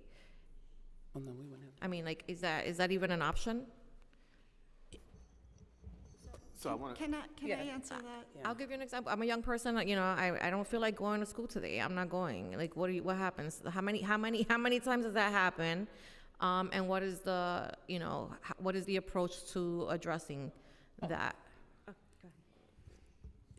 I'll let Principal. Okay. So if there are student refusals, that is a day-to-day, case-by-case scenario, and we have social workers, guidance counselors, as well as our ACS partners, the school liaisons, that work with the student to find out or figure out what's going on, why they're hesitant, and we have counseling around that. So that is a case-by-case scenario, but it's always a joint effort in counseling the student from that. And it could be of various reasons that are taking place. And we want to get to the root cause and promote them to come to school each day. It is by program that all students come to school. So that's the expectation, and that students are come to school by their halls. So that is a constant communication between DOE and ACS if there is any barriers that are impeding that. But is that happening often? Are young people, and when I mean young people, I'm assuming I'm specifically thinking about those under the age of 18, because my understanding is that 18 and over can choose to opt out if they wanted to. Well, at Passages, we don't have an opt-out option. It is implied in programming that school is programming. So it is implied that they come to school, and if there is some issues, then we handle that issue as it's given, but there is no form or anything like that to opt out of school. But is school mandatory? So then is school mandatory for them? For Passages. At Passages. Okay. And what is the consequence for not going? It's not really any different than the consequence anywhere for not going. I mean, so there are various categories of young people, right? We have kids who are new to the facility and may not have been in school for 2 years before they come to us. Some of those young people will just go to school. We say your hall is going to school, and they will go to school.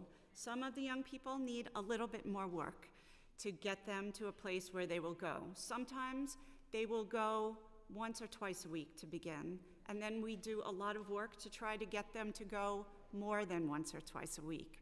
Some young people go to court, they get very bad news in court, we plug in additional mental health services, they might meet with the school social workers, we might increase the number of interactions that they have with our staff to help support them get through that. We have young people who have lost loved ones while they're in our custody. We're not going to force them to go to school while they are grieving. So there is a wide range of reasons why young people don't go to school in our custody, in the same way that there's a wide range of reasons young people don't go outside of our custody. But our expectation that we continually repeat to the young people, and that many of the young people lift up to each other, is that the expectation is that they attend school. And we have entire halls, every day they are in their seats in school. And so we have seen real success with this model. We still have work to do, but with this age group, there is always work to do in that area. No, I understand that, and which is why I began with thank you, because I know that it isn't easy. I have one at home, and every day is like, do I have to go to school today? It's gonna rain. There might be a snowstorm. I heard that there might be terrorist attacks. Did you hear that? You sure? And so every day we get there, but it's a conversation. So I really can appreciate the position that you're in. And so I want to just transition very quickly to to the article that I referenced in my opening remarks, the Gotham article that came out in June about the use of classrooms as a means of separating detainees that, may be in conflict. I would love to understand a little bit more about how often that occurs. Why are we using classrooms? And if, in fact, it is true that while detained in those spaces, young people lose access sometimes to meals and the ability to use the restroom, which seems like from the article, again, I would love to hear from you, could sometimes be hours, right, of detention without access to food or bathrooms. So we do not use classrooms during the school day ever to hold our young people. We do not use classrooms as the article said, cells. We do not do that. That article, in full transparency, that article cited a conversation that was had with a former YDS who worked in the facilities before I started this position. So I can't speak to what his experience was. I was not there. I will tell you that I work out of the facilities. I am there 4 out of 5 days of the week. So when I tell you we are not putting young people in classrooms other than for school purposes during the school day, I have seen that to be true. There are times when a young person might be dysregulated on the hall. Sometimes young people ask to have a break from their hall because those are spaces that are available after the school day. We might have a young person in a classroom with a staff. There are usually things to do for them, books. We might have a movie cart in there with them. They are always fed and they have access to the restrooms.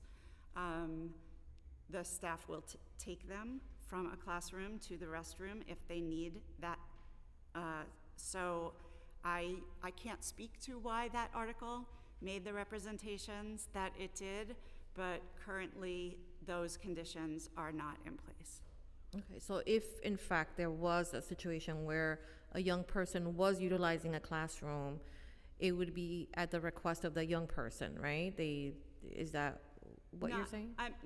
Not always. There might be a reason why we need to separate young people, but we will not do that during the school day. No, understood. I mean, I don't think I was. I don't think that I was implying that it would be specific to the school day. But is there, at any time, during the time that young people are detained, that the space is available, that we're separating young people from general population and putting them in a classroom setting or any other setting where they would be, unable to access, like if in a situation like this, we have something happens, a fight breaks out, and now we're putting a young person in a classroom, right? I'm using a classroom because I don't know what other space would, and that's what the article referenced.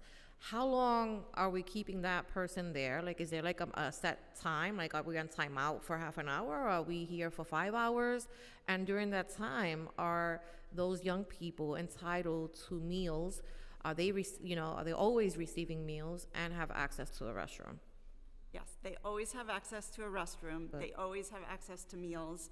They would receive their meals generally on the same schedule as their hall receives meals, because if the hall goes to the cafeteria or the meals are brought to the hall for individuals to eat, a meal will be brought for that individual. So they will get all of their meals and all of the in-between meal snacks.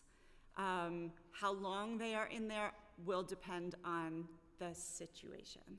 So if a young person de-escalates and it is possible to run what we call a circle up so that the young person who is involved in the conflict can be reintegrated into the hall, and that can be done quickly, then that will be done quickly. If the young person is not de-escalated and we need additional time, sometimes we will need to call mental health and a clinician will need to meet with the young person. Sometimes a young person will ask to speak to a parent, and so we will arrange a phone call. Sometimes we will have supervisory staff come in and have separate sessions, both with the young person who is separate from the group and the group before the reintegration circle up happens. So it is very incident specific on how we reintegrate. Okay. All right.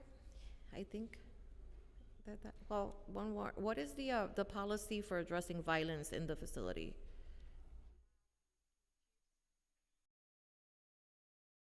Can you say a little bit more? What is your policy for addressing violence? Like what is the consequence? Is that the consequence? Is it just separation? Oh, no, separation is not actually our policy. It is Yeah. one tool that we The have in the resource, toolbox.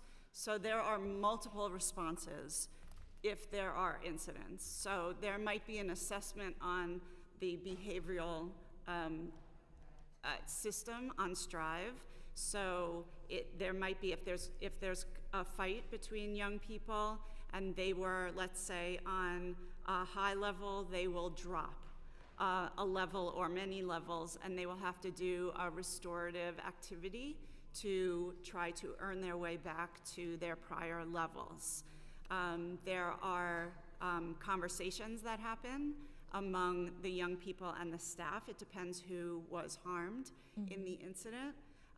So how we structure that restorative practice will change depending on how the incident happens. They may lose access to non-educational programming. So many of the kids really like some of our after-school programming, and if they engage in a fight, they may lose access to some of those, extra programs that they like very much, that we kind of hold as as something to encourage them not to engage in those. For the most serious incidents where there's real harm caused to someone, we have rearrested young people who have caused significant harm to others. That does not happen very often. Okay. And we are seeing fewer and fewer serious incidents. I'm happy to hear that. Okay, thank you. Thank you, Deputy Speaker. I'm going to pass it on to Councilmember Narcisse, and I'll come back with my questions. Thank you, Chair. What measure that you use to encourage those young folks to come to programs? Do you have anything in place for them that to encourage them? Yeah, so we have, our partner is CCA. They run our after-school programming. Most of the programming runs through them. They write extremely effusive reports to the courts for young people who are very engaged in programming. The kids compete for those letters. It's very important for the judges to hear about the level of engagement that they're in as far as programming. And so that is a very important incentive. They also get incentive points on our behavioral system, Strive, and so they are eligible for additional privileges and incentives if they participate. Thank you.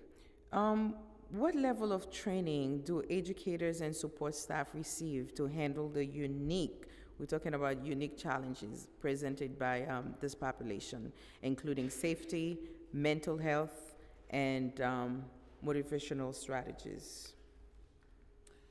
Thank you for that question.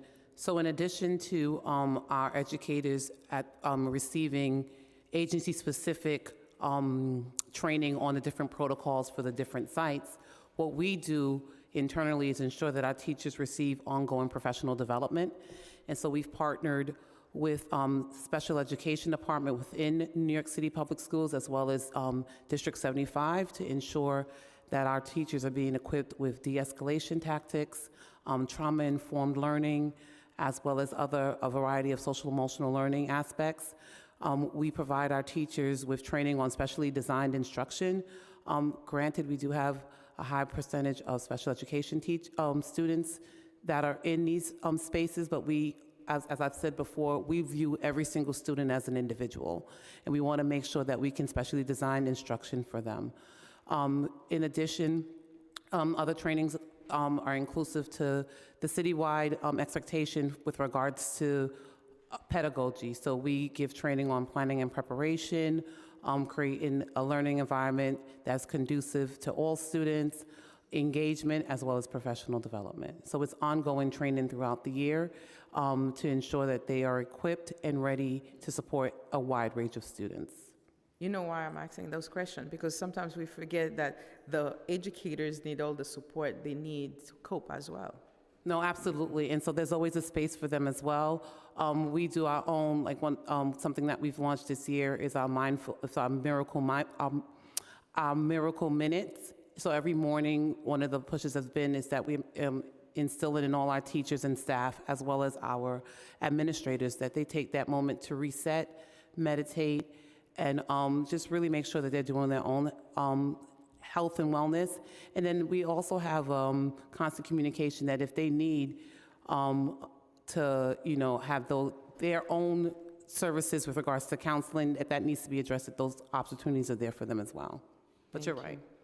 Are there educational continuation and support programs available for individuals once they have ACS and DOC facilities? If so, how are these individuals made aware and connected to the resources? Can you repeat that question? Like, how are they connected after they're part of the ACS and DOC when they leave the programs? So what are you referring to the wraparound services that the students get? So one thing that we've done is really invested in ensuring that there's administrators leading the transition work. So when students come to us, we're in constant communication with their home schools. And so we are constantly keeping them update with their guidance counselors and so forth, update us to the progress that the students are making. And so that when it's time for the students to transition out, what we also do is connect to, because our district is a district of alternative programs, we have prioritized admissions and placement in pathways to graduation if they choose to pursue a high school equivalency, co-op tech, if they want to continue with with CT opportunities, and then also with Youth SK if they want to continue and go on to get a high school diploma. So that's one of the things that we've done to prioritize. Did I miss anything? Yeah. I would like to add that at Passages, we have a transition assistant principal who is specifically tasked with managing the social workers and guidance counselor, the transition piece, as well as social workers and guidance counselors being connected with students for at least 6 months after they leave the facilities. So as Superintendent Esperance stated, that there's constant communication with the receiving school, whether it's a home school or they have partnered with another school. There's constant communication after students leave. So it's really important to keep that continuum as students leave. And we develop partnerships locally throughout all of our different sites to make those connections and keep those connections. Yeah. Chair, I have two more questions. So I thank you, because the reason I want to follow up the continuity, because those population, those young folks need the help, not just to stop there, because we don't want them to end up on the streets, and we see what's going on with mental health and everything else that's going on around us. What metrics are currently used to gauge the success of educational programming and services for detained youth? And how are these metrics used to inform programs, modifications or enhancement? Thank you for that question. So one of the things that I just also want to reiterate is that when students come to us, they come for an average of 45 days, but we do have students that are probably with us for maybe 10 days, some a little bit longer. And then although we have students that'll come at 14, 15, 16 to 18, many of them were disengaged prior. And so I might come in as a 12th grader, but I might be a 12th grader in age, but on paper I might have 1 credit. So what the matrix that we use to really track our successes is that we look at credit accumulation, like the number of credits earned, the number of regents attained, we look at course pass rate. In addition, we look at certification attainment. So we do really provide, not only do we provide opportunities for them to get CTE credit, but we also want to make sure that they end in certification. With regards to our, and that's for our high school students, with regards to our HSC population, we look at the percentage of students who come in. So whenever a student comes in, they get a formal assessment through SAR for ELA and math, and then we also do tape testing. And so we monitor their progress with their reading levels and math learning on an ongoing basis. And then with the GED test, we look at the pass rate by subject.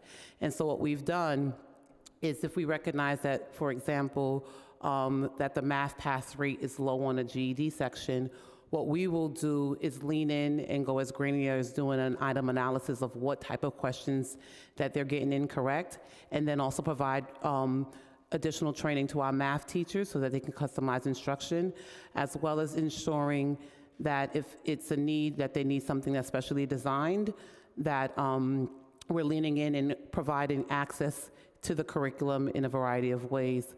And so I'm going to just give an example of something that's happening at East River Academy, is that we recognize that we have a high population of special education students that are coming in. And so Principal Threadgill has taken the lead in designing a class that is specially designed for students who are performing 3 to 4 years below performance level, so that we can provide them with targeted instruction. And not only are we doing that for the students who are struggling, we do also recognize that we have some students that are coming in excelling, and so we've created an extensions class for them. Principal Threadgill, do you want to speak a little bit more about that? Thanks for that question. In terms of the enhanced literacy class, it is taught by 2 veteran special education teachers who are trained in the Orton Gilliam Wilson Reading Program and Reading Rewards.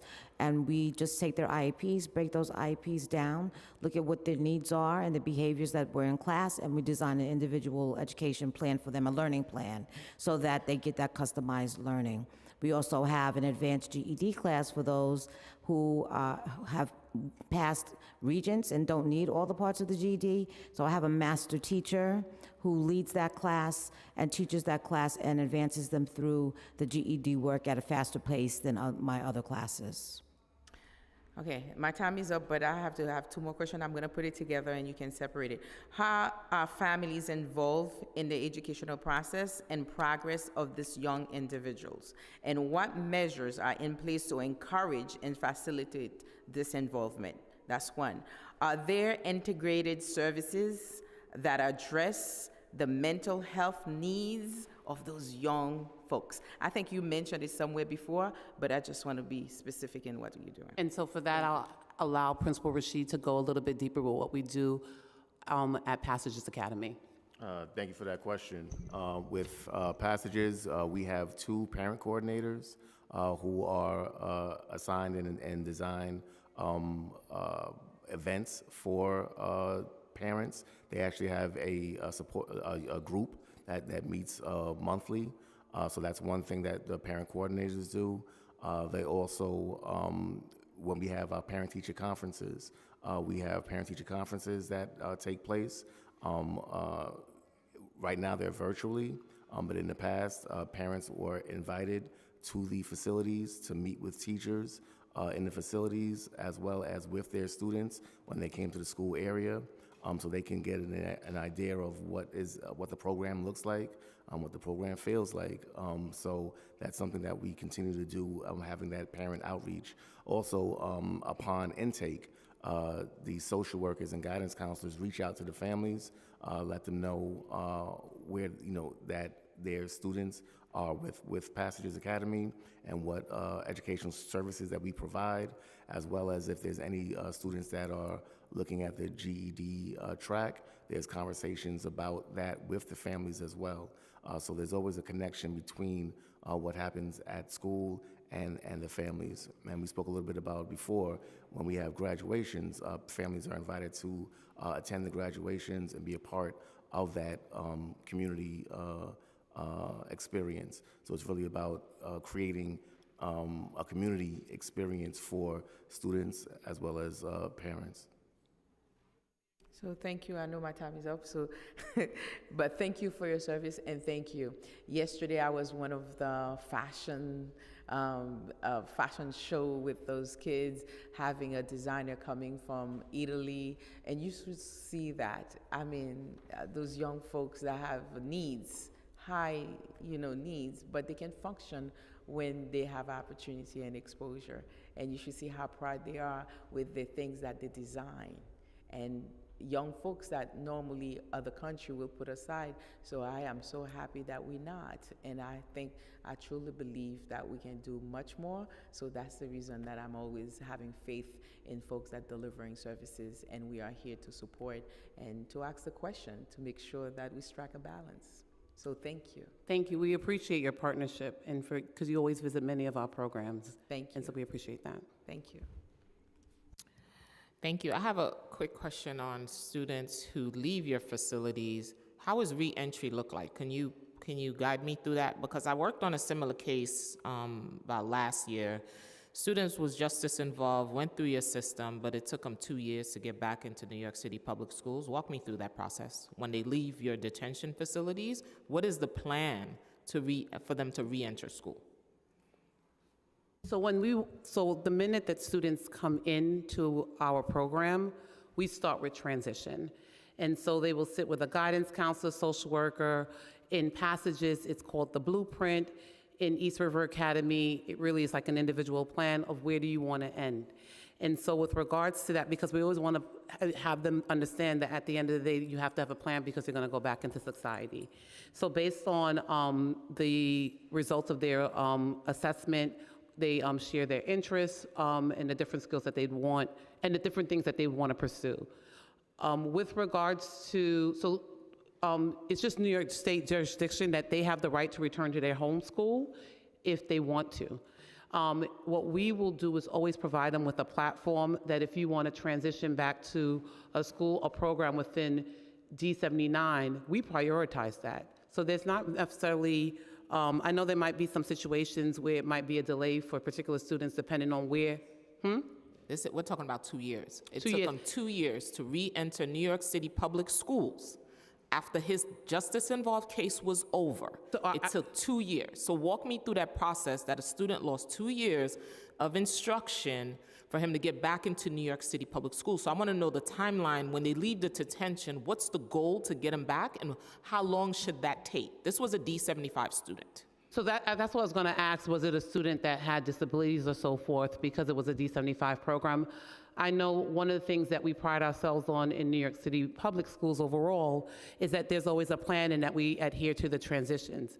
So what I would want, and I don't know if this is not the space and forum, is just find out more information about that particular incident so that we can investigate and really dig deep as to what were the missteps.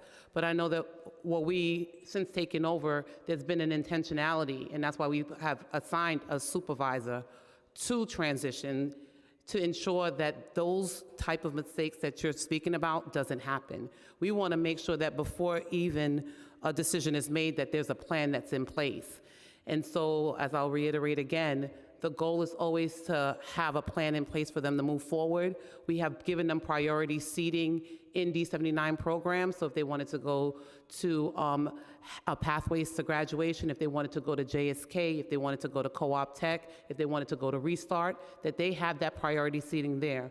What I will want to find out a little bit more, and I know this is not the time, is what was kind of investigate what was that student told specifically that delayed it so that we could make sure that something like that isn't repeated.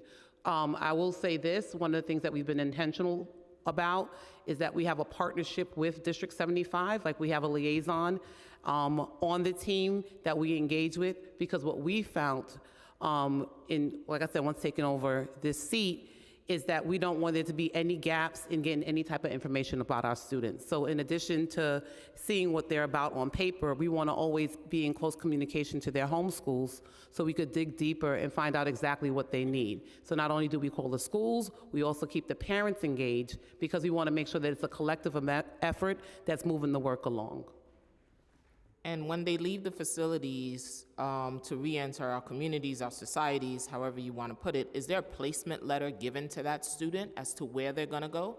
I just want to see what the process is. Who are you talking to? What agencies are you working with? How do we move? What this case I'm talking about is a real case not too long ago that my office dealt with. 2 years. So his justice-involved case was resolved, took shorter time to resolve than getting him back into New York City public schools. Not only did we fail him, he fell through the crack and we forgot about him. So we don't want this to happen, and I'm sure my colleagues will agree, we don't want this to happen anymore. Going through the criminal justice system is enough, and not being able to attend schools for 2 years is unacceptable for me. And I acknowledge and echo those sentiments. We don't want any type of interruption that happens with regards to academics with our students. And so that's why I'm requesting that at a later time, if you can give me that specific detail, that specific student, so that we make sure that it's not replicated.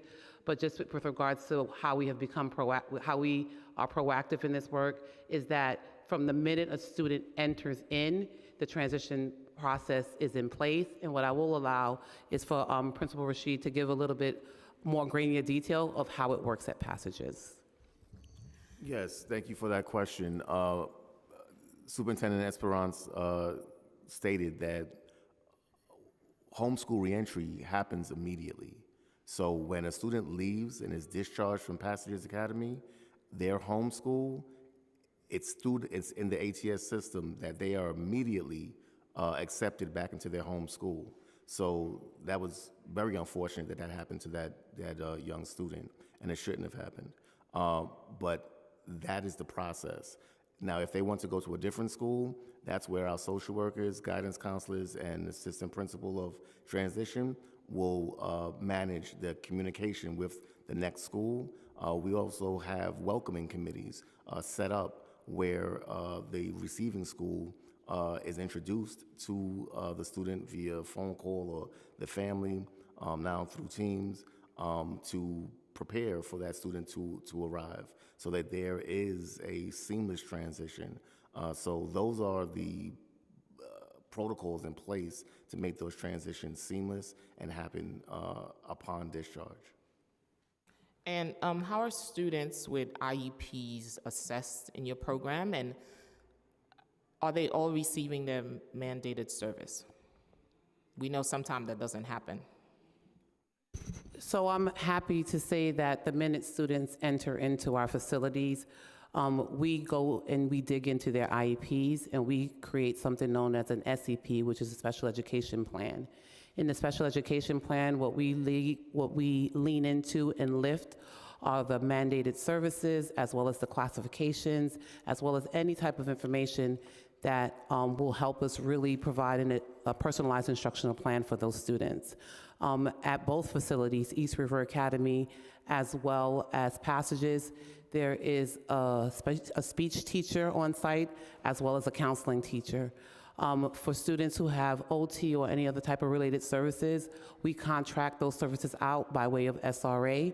And so our goal is to always make sure that the students are getting the services that they need, as well as that we adhere to the requirements that's outlined in the IEP, because the goal is success for every single student that comes through. And those our who doors. miss their services, is there a way for them to make up because of absence, lockdowns? How does that work? So for any student that misses their services, always an opportunity, not only for lockdown, but there's some students that are court involved that might have to go to court that day, or today might not be the day for me, or might get ill. So any student that doesn't have a service, we do makeups for them. And how did you handle that during the pandemic? During the pandemic, I'm going to be transparent. I was not in the seat during the pandemic, so I'm going to Someone defer. else who can answer Yeah, I'm going to for you. defer to my principals for that. In terms of counseling mandates, we did have the opportunity to do teleconferencing through phone calls for counseling services. So those mandated counseling services were continued through that process. Can you explain the factors you consider when you modify the IEP into an SEP? No, we don't modify. I just want to be very clear. The IEP and the SEP is comparable. We do not modify. The only thing that you might see a mild adjustment is that some IEPs come in as a 12 to 1-to-1 restrictive setting or 15 to 1-to-1. Our class sizes by design in these secured settings are smaller. And so we are actually able to give a more personalized instruction that may be versus what's requested in that IEP. So we don't make modifications, we make adjustments because we definitely recognize that our students are in secured settings, but that shouldn't mean that instruction should be interrupted whether they have an IEP or not. Thank you. For Passage Academy, Crossroads, and Horizon, there's been reports recently of classrooms in 2 juvenile detention centers being used as makeshift jail cells during the school day. Can you tell us more about that and what you know about the situation, if anything is being done to remedy that? Thank you for that question. I just want to reiterate what was said by my partnering agency. There's never been a time that we have been at our classrooms ready to receive children that we've witnessed students in those rooms. So that news article was false? I would Is that say, what we're saying? No, I mean, to be quite honest, whenever we are there at the doors ready to receive students, the classrooms are ready for the students. When students are put in cell for a period of time, do they get to make up the instruction they missed? So in Can you move the mic a little closer so I can hear you? Thank you. In juvenile detention, we don't have cells. We don't put our young people in cells. If they are sick and they can't be moved to a classroom or they're in court, I'll let Ms. Esponz speak to that. So if the students miss classes for any reason, if they're in court, if they're sick, if they needed a moment, as what my colleague shared, what we will do is provide work for them, and then they will also have the teacher who will assist them with the work or one-to-one tutor. So work is provided. So they also stated that in the article there was packets just given to the students. So is that false as well? No, that's false. We don't just give packets to the students. We give packets in the event if students can't have instruction for that day, and you've already listed some of the reasons why, but we don't just give packets to students idly. So students who do not attend class, they don't receive a homework to complete on their own? No, students who don't attend class, so I'm gonna go back again for the reason. So we do not give packets for students who are refusing instruction, just to be very clear.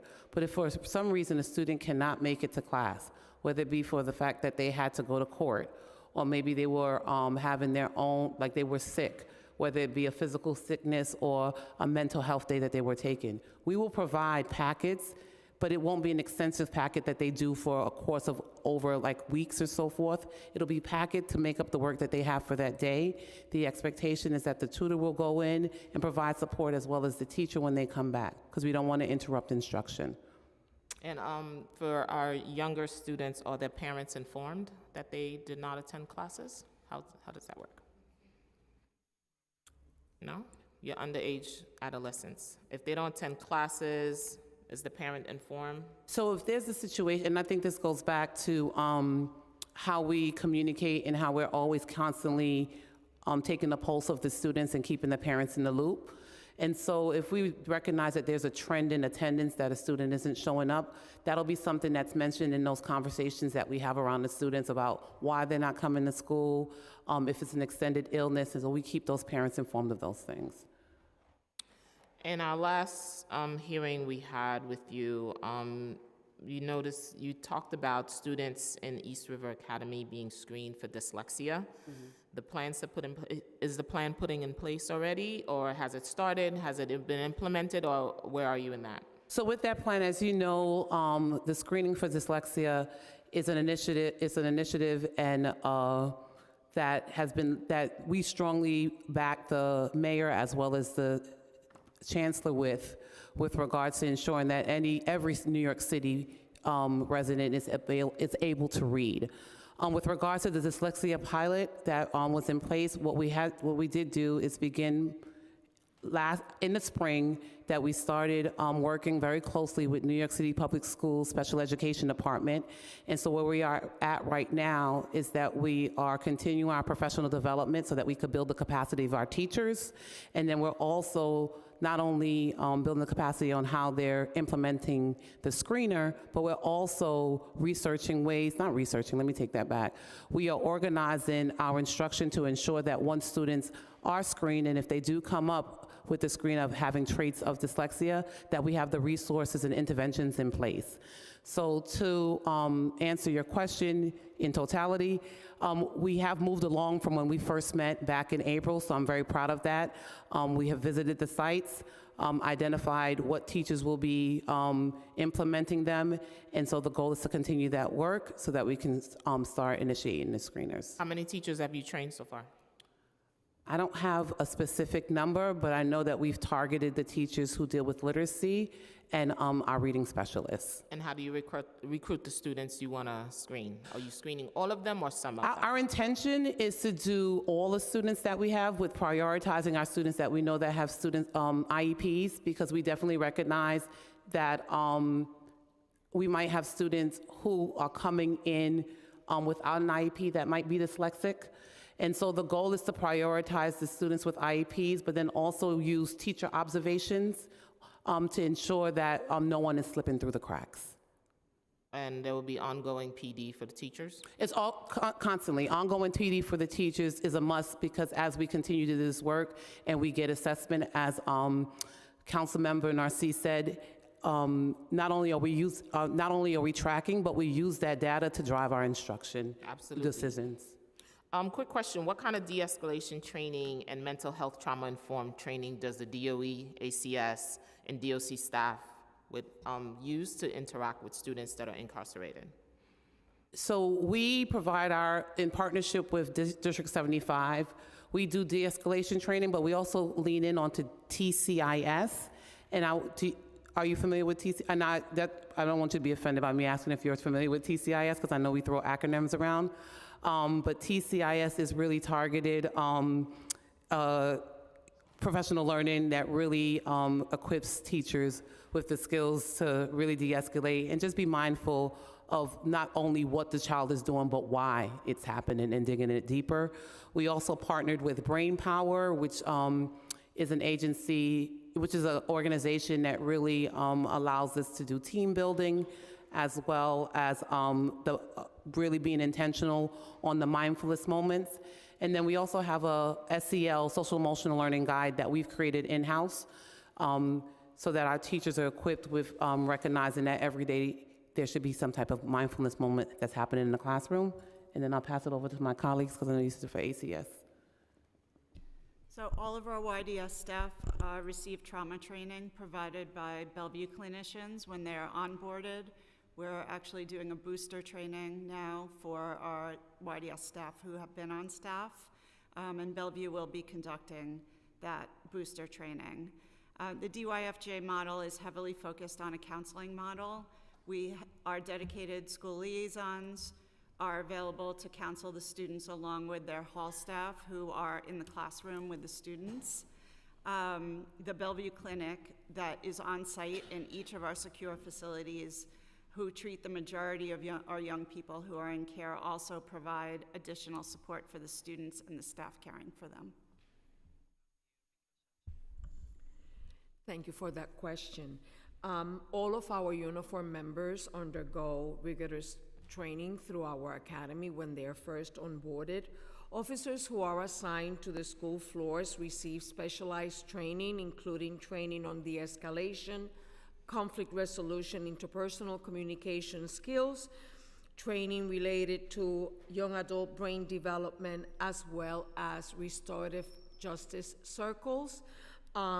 Our program counselors, associate correctional counselors, social workers, as well as intervention specialists are always trained by our own assistant commissioner assigned to counseling on evidence-based anger management, interactive journaling, trauma-informed care, and more.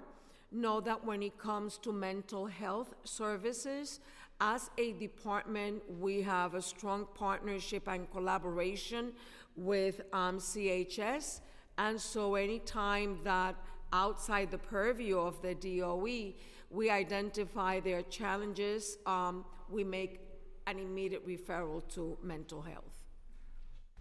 And how often are they trained, your uniform officers? When it comes to our officers, the frequency varies. School officers are trained on an annual basis.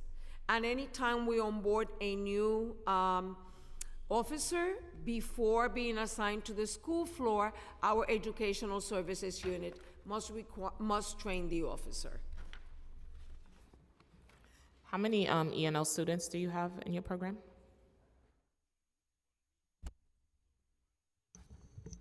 Thank you for that question. I'm going to just give it to what we have right now as of 10/2/2023.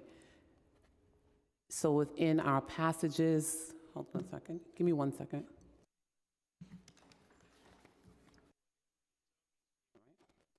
So it's 6% at passages and 25% at East River Academy. Do you have bilingual staff on board? Yes, we have bilingual staff at both facilities. And you provide And we provide the L services, and we also do translation services to make the work accessible. You have ESL certified teachers? Yes, Okay. and then we also give I know this is more information, but we also give the opportunity for our students who come in speaking Spanish and want to pursue a HSC. We do offer the GED in Spanish for them as well. Okay.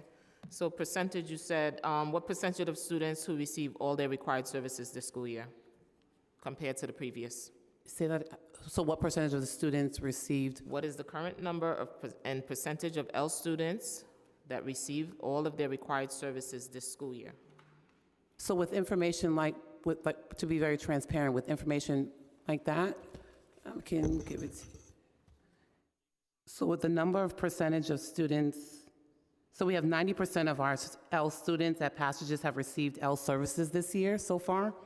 And then all the L students in East River Academy on the HSC pathway, and 51% are older than 21 years old. But however, they're still receiving the services. And in addition to that, we track it when we have our weekly conversations on how the students are doing. And how does this compare to the previous school year? I don't have that previous school year information at this time, but oh wait, let me see, hold on a second. I just want to make sure I'm giving you the right information, so that's why.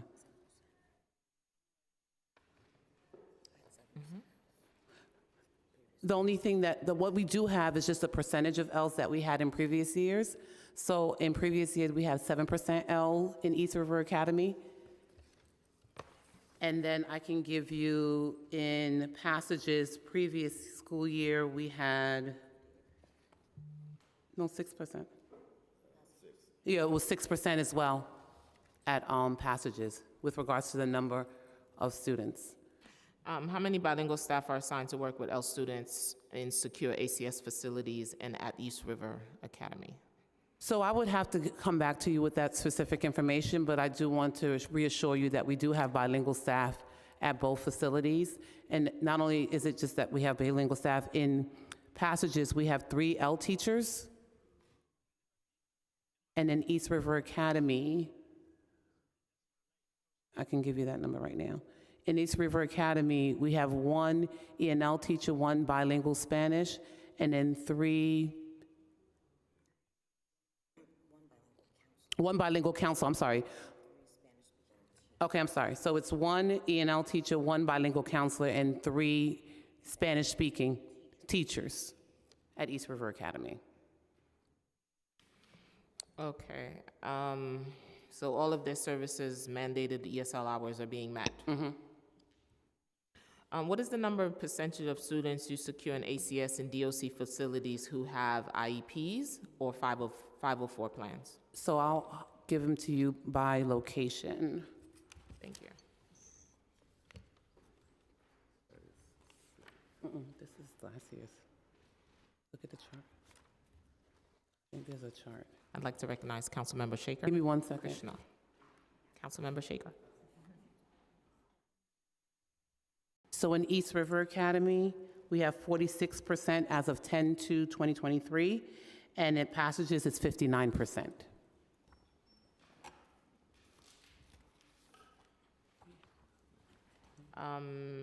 In your ACS or DOC facilities, IEP or 504 plan, how do you, as well as race, disability classification, and gender and L status, is that how the category is for them? Yeah, so we have it broken down, yeah.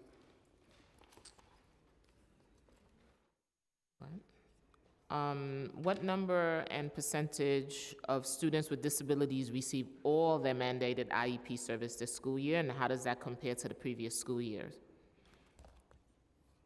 So at this point right now, we have 87% of active East River Academy students who are eligible for IEP services have a special education plan, and 100% of the active passage students who are eligible for IEP services have a special education plan.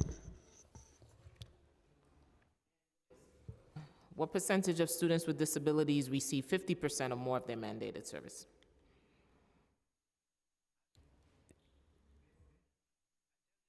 With 50% or more of their mandated services, so I'm going to reiterate again, the numbers that I just shared with you are the students, as the percentage of students that we transition into their special education plan, and we use their special education plans as guidance throughout.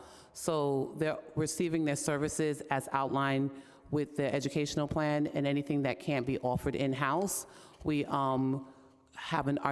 we provide an SRA so that we can contract those services out. If students didn't receive all of their services, which one didn't they receive, and how did you said you made it up through SRA? We would make it up. We would make it up through the RSA. That specific data we don't have right now of how many received it versus one who didn't, but we can follow up with that because we do a lot of that stuff manually in our conversations when we keep track with the students. How many psychologists do you have at the East River Academy?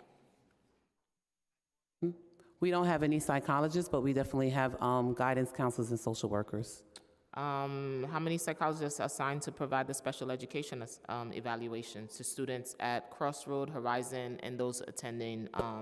So I'm going to share with regards to the special education evaluations. We don't do the traditional triannual and annual reviews. It was based on a settlement with prior litigation with both agencies. So the SEP is what we look at. And so with the SEP, there are guidelines that we have within a 30-day period that we extract the information from the IEP and we implement it. And those SEPs are valid for a year. And then we do have annual conversations if it does go past a year with them in that space. Okay. Mm-hmm. This was something I talked about earlier, and I want to circle back a little bit. Are there specific transition coordinators in each facility? I know you said that earlier, and our understanding is that the guidance counselors are now handling the transition for all students. However, these counselors do not have specialized knowledge or access to DOE information on placements for students who go to a different school from where they attended before being in detention. So we often hear there's a gap, like I mentioned earlier, in enrollment in schools when they are released. So I just wanted to reiterate that part. Okay. So how do we close that gap? So what we and we did. So that's an excellent question that we can go deeper in on. With regards to, we do have access to where the students come from. I just want to be very clear on that because we use the same ATS system that the DOE has. So it's not that we're D79 separate of DOE, even though we're in the incarcerated settings. We are an extension of. So we have access to all the different programs that New York City Public Schools. So we have access to CSIS, we have access to ATS. So we're very clear on where the students came. And the reason why we go a little bit deeper is that we want to make sure that what we're seeing in the system is accurate. So that's why we always make contact with the home schools. And I'm going to reiterate again, it breaks my heart about what happened with that student. And I want to really dig deep to find out more information about that so that's not repeated.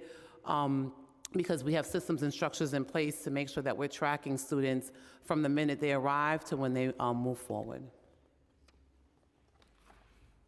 Yeah, So what is the 3 months attendance rate for students post-discharge from Crossroads, Horizon, East River Academy?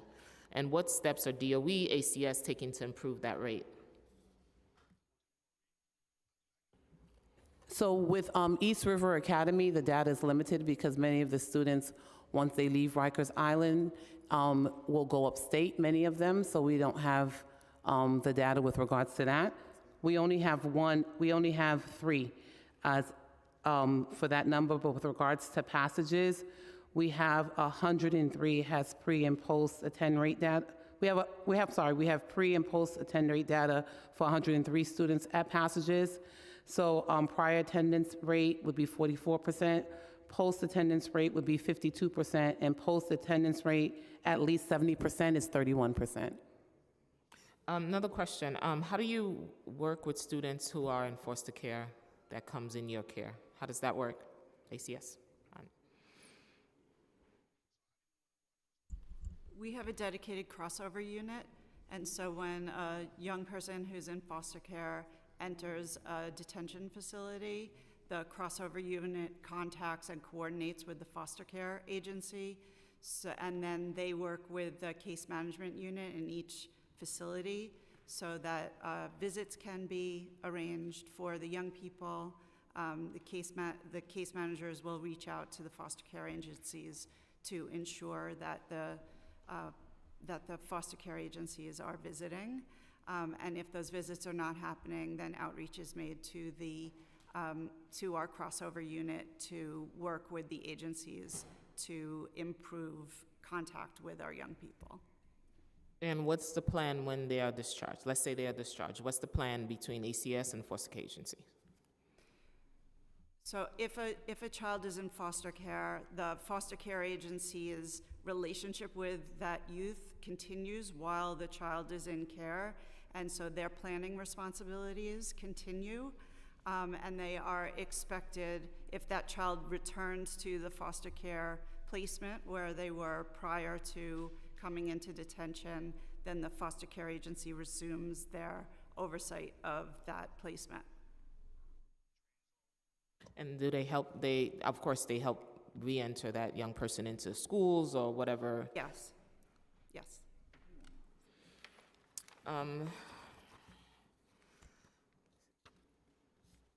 So what kind of diagnostic assessment is done to determine a young person's learning level when they arrive in ACS or DOC court-ordered custody? When is it done, by whom, and how is the information used? So all students who arrive to us, once they after they've done the orientation process with the respective agencies, we do our own internal assessments as well. So we do a STAR assessment for math and literacy performance, as well as tape testing for 11 and 12 for the HSC track. In addition to that, so that's done within the first 10 days. In addition to that, we do ongoing assessments of the students, whether it be through one-to-one conversations with the teachers, classroom observations, and the work that they produce. And then we also make sure that we go back and do post-testing, depending on how long the student is with us, to measure progress and gains.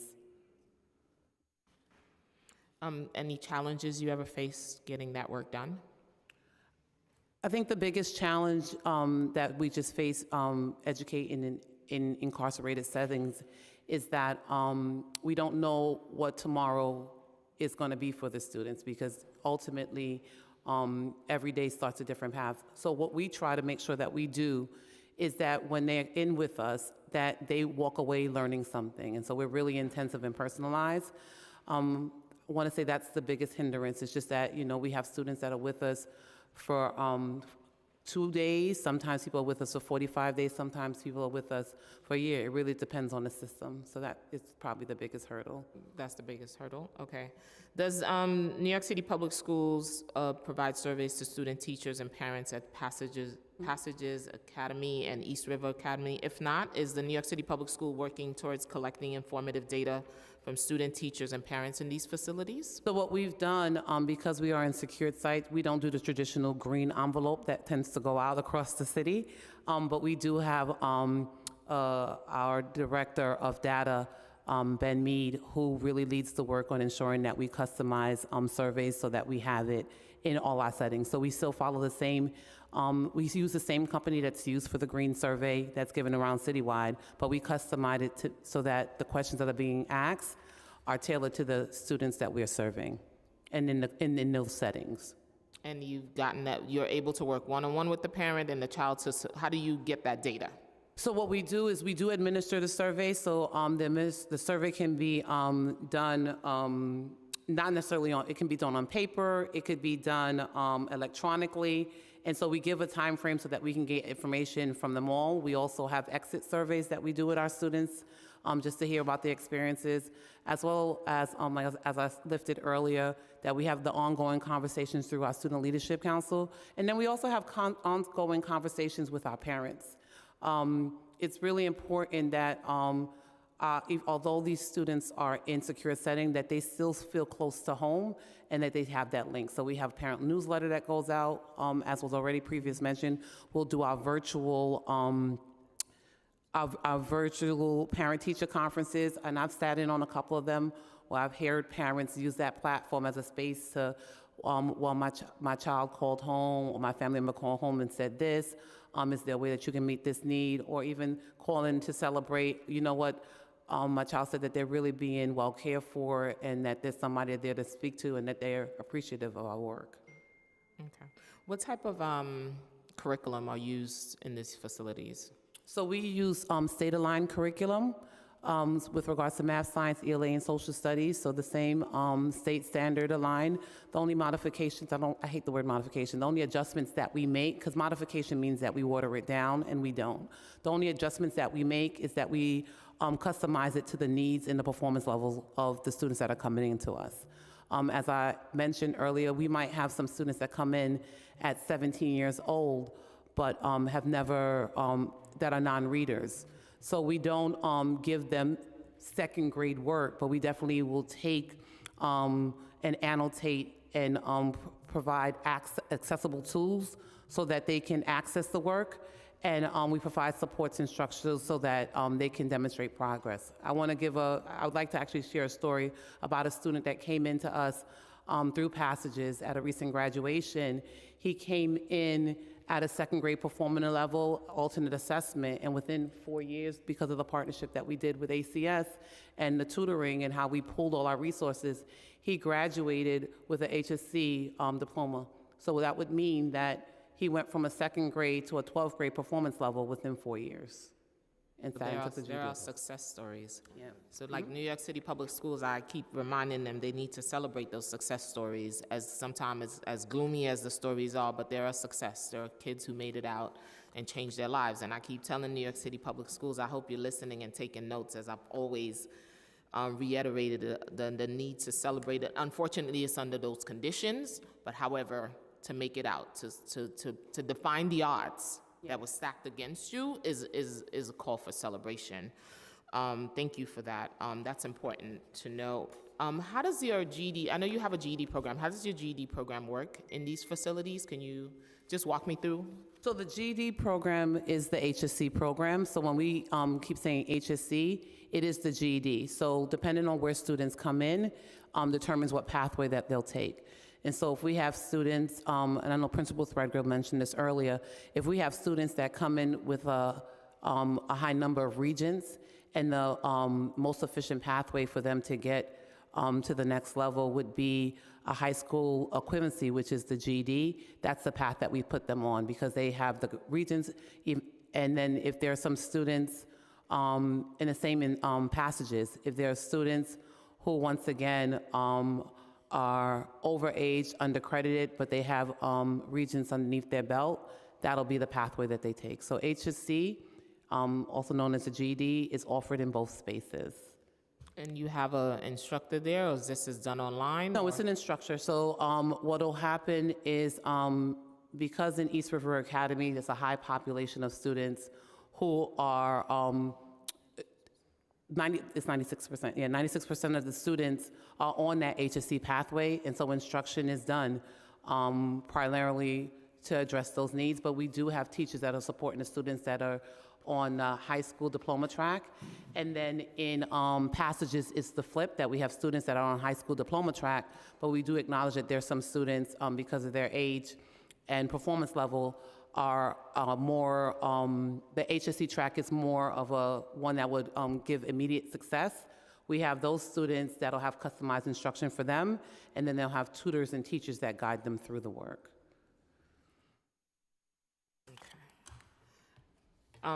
One of my colleagues had asked me this question. They're concerned about the quality of educational program for students who are pursuing the GED program. So for students working towards GED, students have access to live instruction for GED. It's the same for both Passages and East River? Yes, it's the same for both, but the way as I explained, in East River Academy, we have a high number of students that are on the HSC track.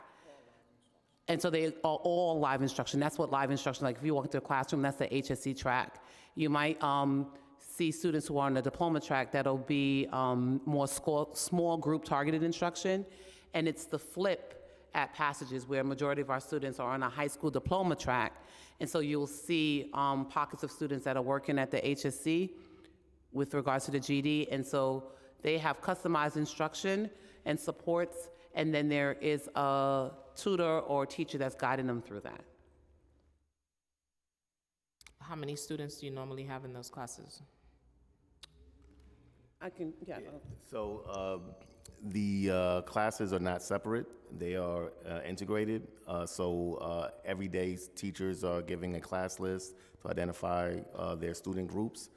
So the students who are on the GED list are provided with their assignments, and it's in the classroom. That's what the function of it is. So let me just kind of dig in, because I see your face. So with regards to what it is that our classes are differentiated. So it doesn't matter, like the way we group our classes, all our teachers are always prepared to teach the wide range of students. So if you have a class list where it says that you might have 3 students on the HSC track and 7 students doing the high school diploma, the teacher knows exactly who those students are, and they're provided the resources so that they can tailor instruction. Correct? Yeah. Okay, yeah. and every day it's not different. It's just as new students come in, yeah. You want to have the most Oh, sorry, go ahead. You want to have the most updated information, so we do daily class lists for new students coming in, or if another student has come from a different hall. So teachers have the most updated information every day. And at East River Academy, since 201 of our students, 193 of them on the HSC track.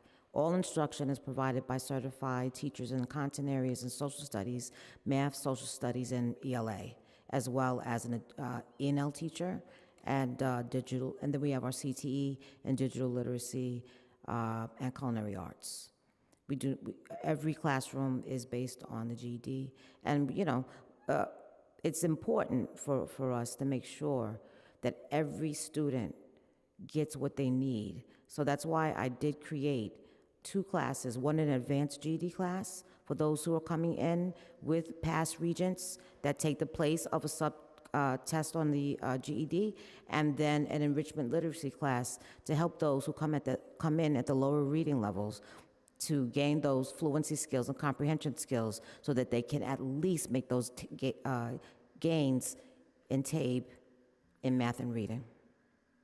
Thank you. What number of percentage of the students enter ACS or DOC custody from District 75 schools?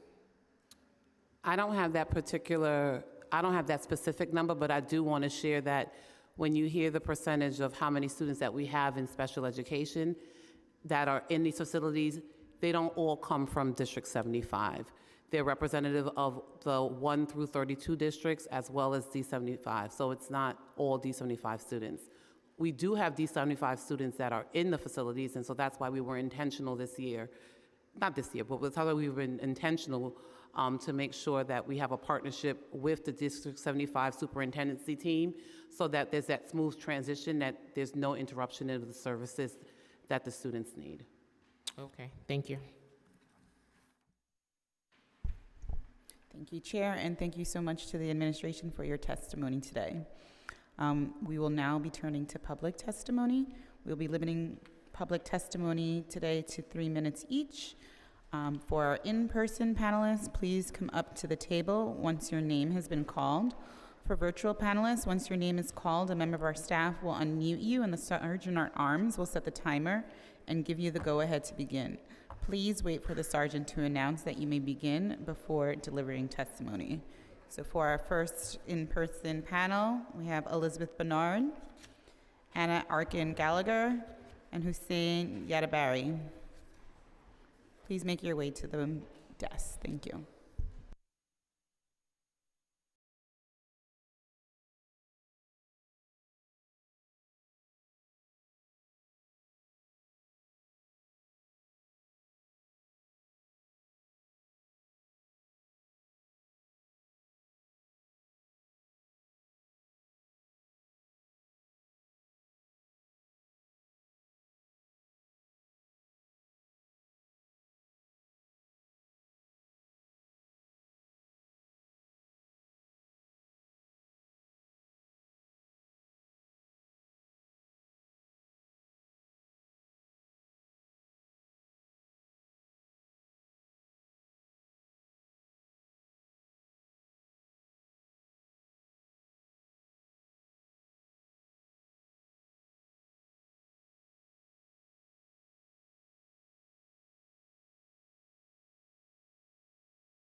Elizabeth Bernard, you may begin your testimony.